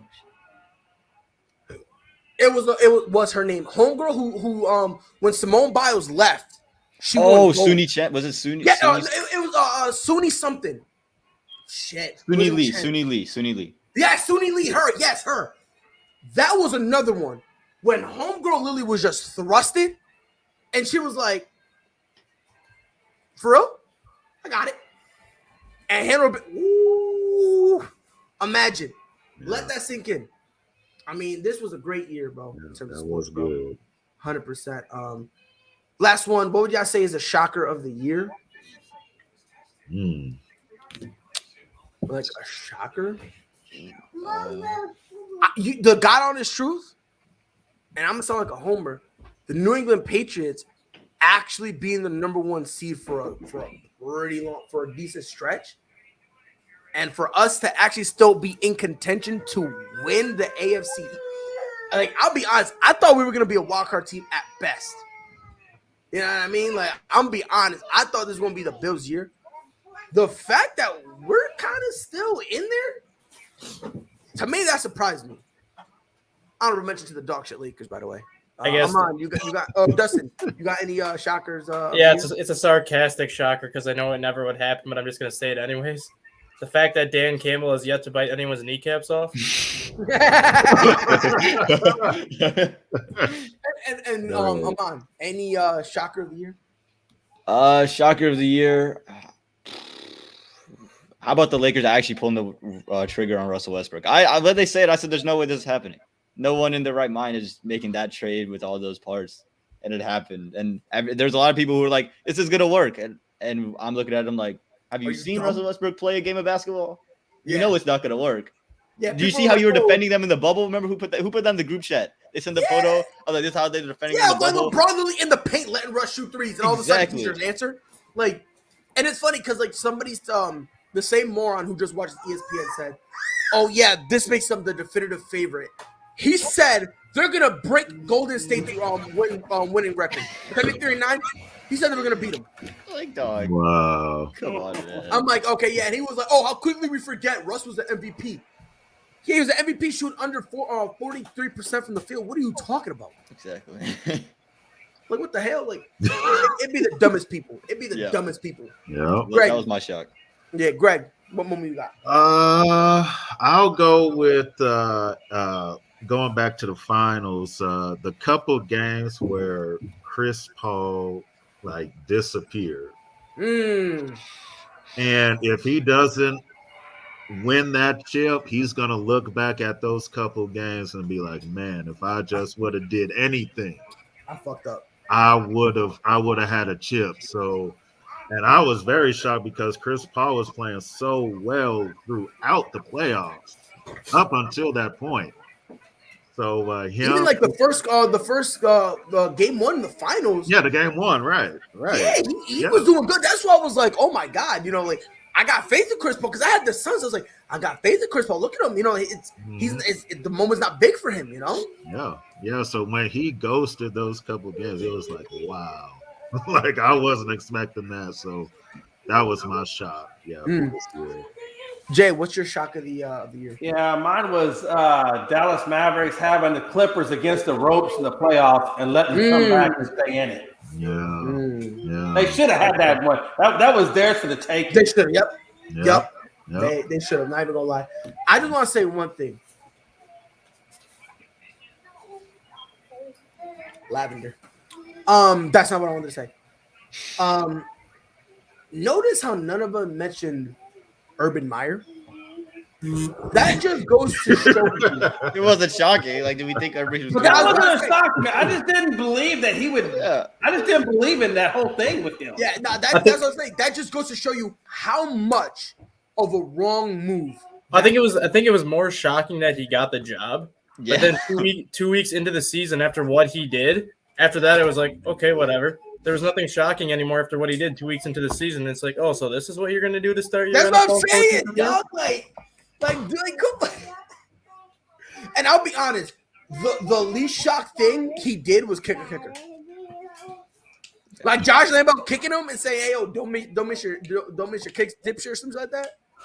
Like when he did that, that honestly to me, I'm pretty sure he did that in college. Yeah. Oh yeah. I'm pretty sure he did that in Florida or Ohio State, and no one said nothing about it yet. No one said nothing. Yep. Because you're still kids over there, right? This is grown adults. So you got to remember though, Tim Tebow was at Florida, so Tim Tebow probably had a prayer beforehand before Urban Meyer did anything like that. I'll tell you this right now, man. Urban Meyer probably chopped it up with Aaron Hernandez, and he was responsible for what. Do with that information as you will. You know what I mean? Who else?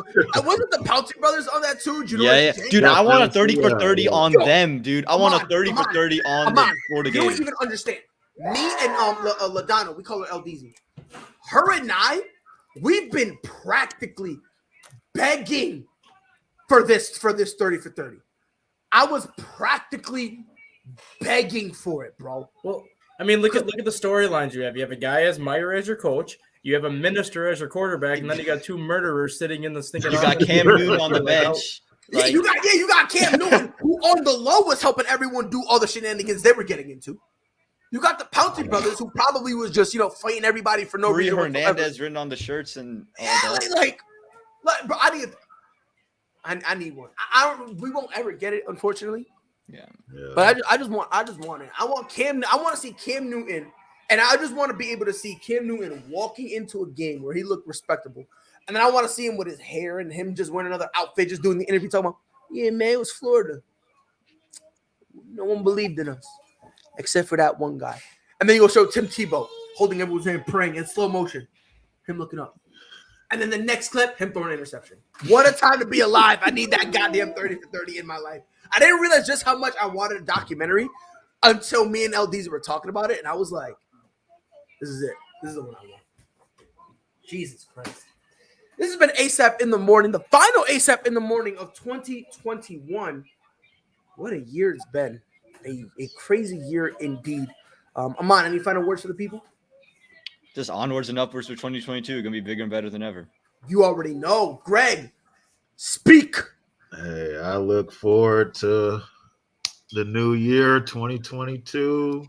It's going to be some big things. Hopefully a Super Bowl championship for my Chiefs. So we'll see. We'll see what happens. I just want to say one thing, Greg. I got the Bengals beating the Chiefs. Okay.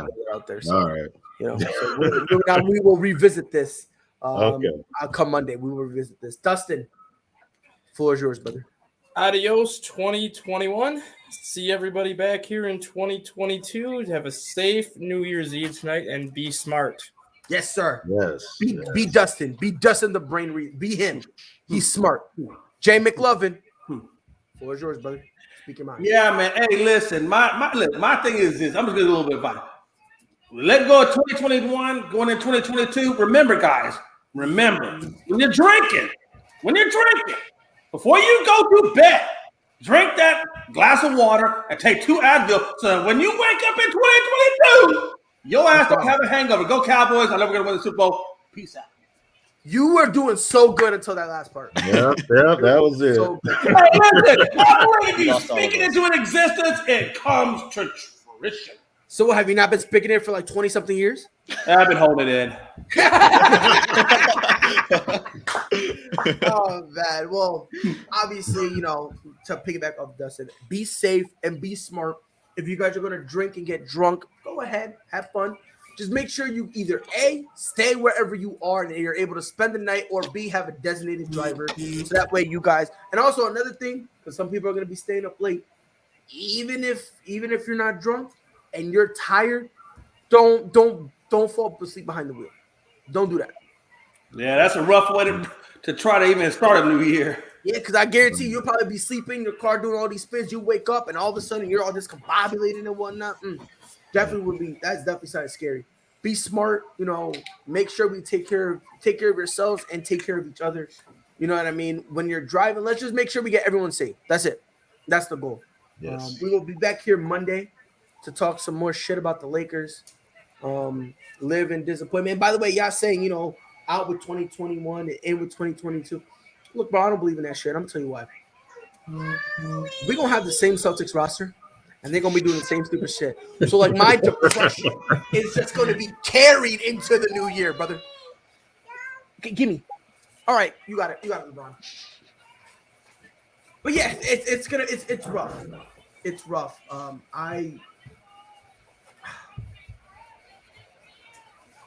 I'm just so depressed. The Celtics for them. But like I said, dog, like you said, Amon, 2022, it's got a lot in store for us. Not for the Celtics, because apparently they're, you know what I mean? Like, lucky the leprechaun. We ain't so lucky, goddammit. I don't know what's going on. But definitely, it's been a pleasure to spend some time with you guys. We'll be back here on Monday, which will be the new year. So the first episode of the new year, Greg, I need you to get pissed. Okay? So either that Don't or worry, the Bengals will win. So he'll I got Bengals by 2 possessions, Greg. What you trying to do? I got Bengals by 2 possessions. They went about 2 touchdowns? By 2 possessions. Matter of fact, 3. 3. You said no? 4. Keep talking, Greg. Keep talking, Greg. 5. They don't win about 5. But it's gonna be very interesting. We do have some nice good old football, so it's gonna be very interesting. We'll have a very interesting Monday. But that's enough for us. On behalf of Amon, Greg, Justin, and Jay, and T, who was with us, it's been your boy Pride. We will see y'all Monday. Until then, like always, be safe and Happy New Year. Whole sports all plays. Whole sports all plays. Whole sports all plays. 365, we're making up plays. You talking the game, get you through the days. We're high in the court, the dime in the lane. Variety topics, living the same. All presentation, sports information. Hitting the airways, taking the nation. Sport all plays, like working your faces. Grace at the field, so tie the laces. Whole sports all plays.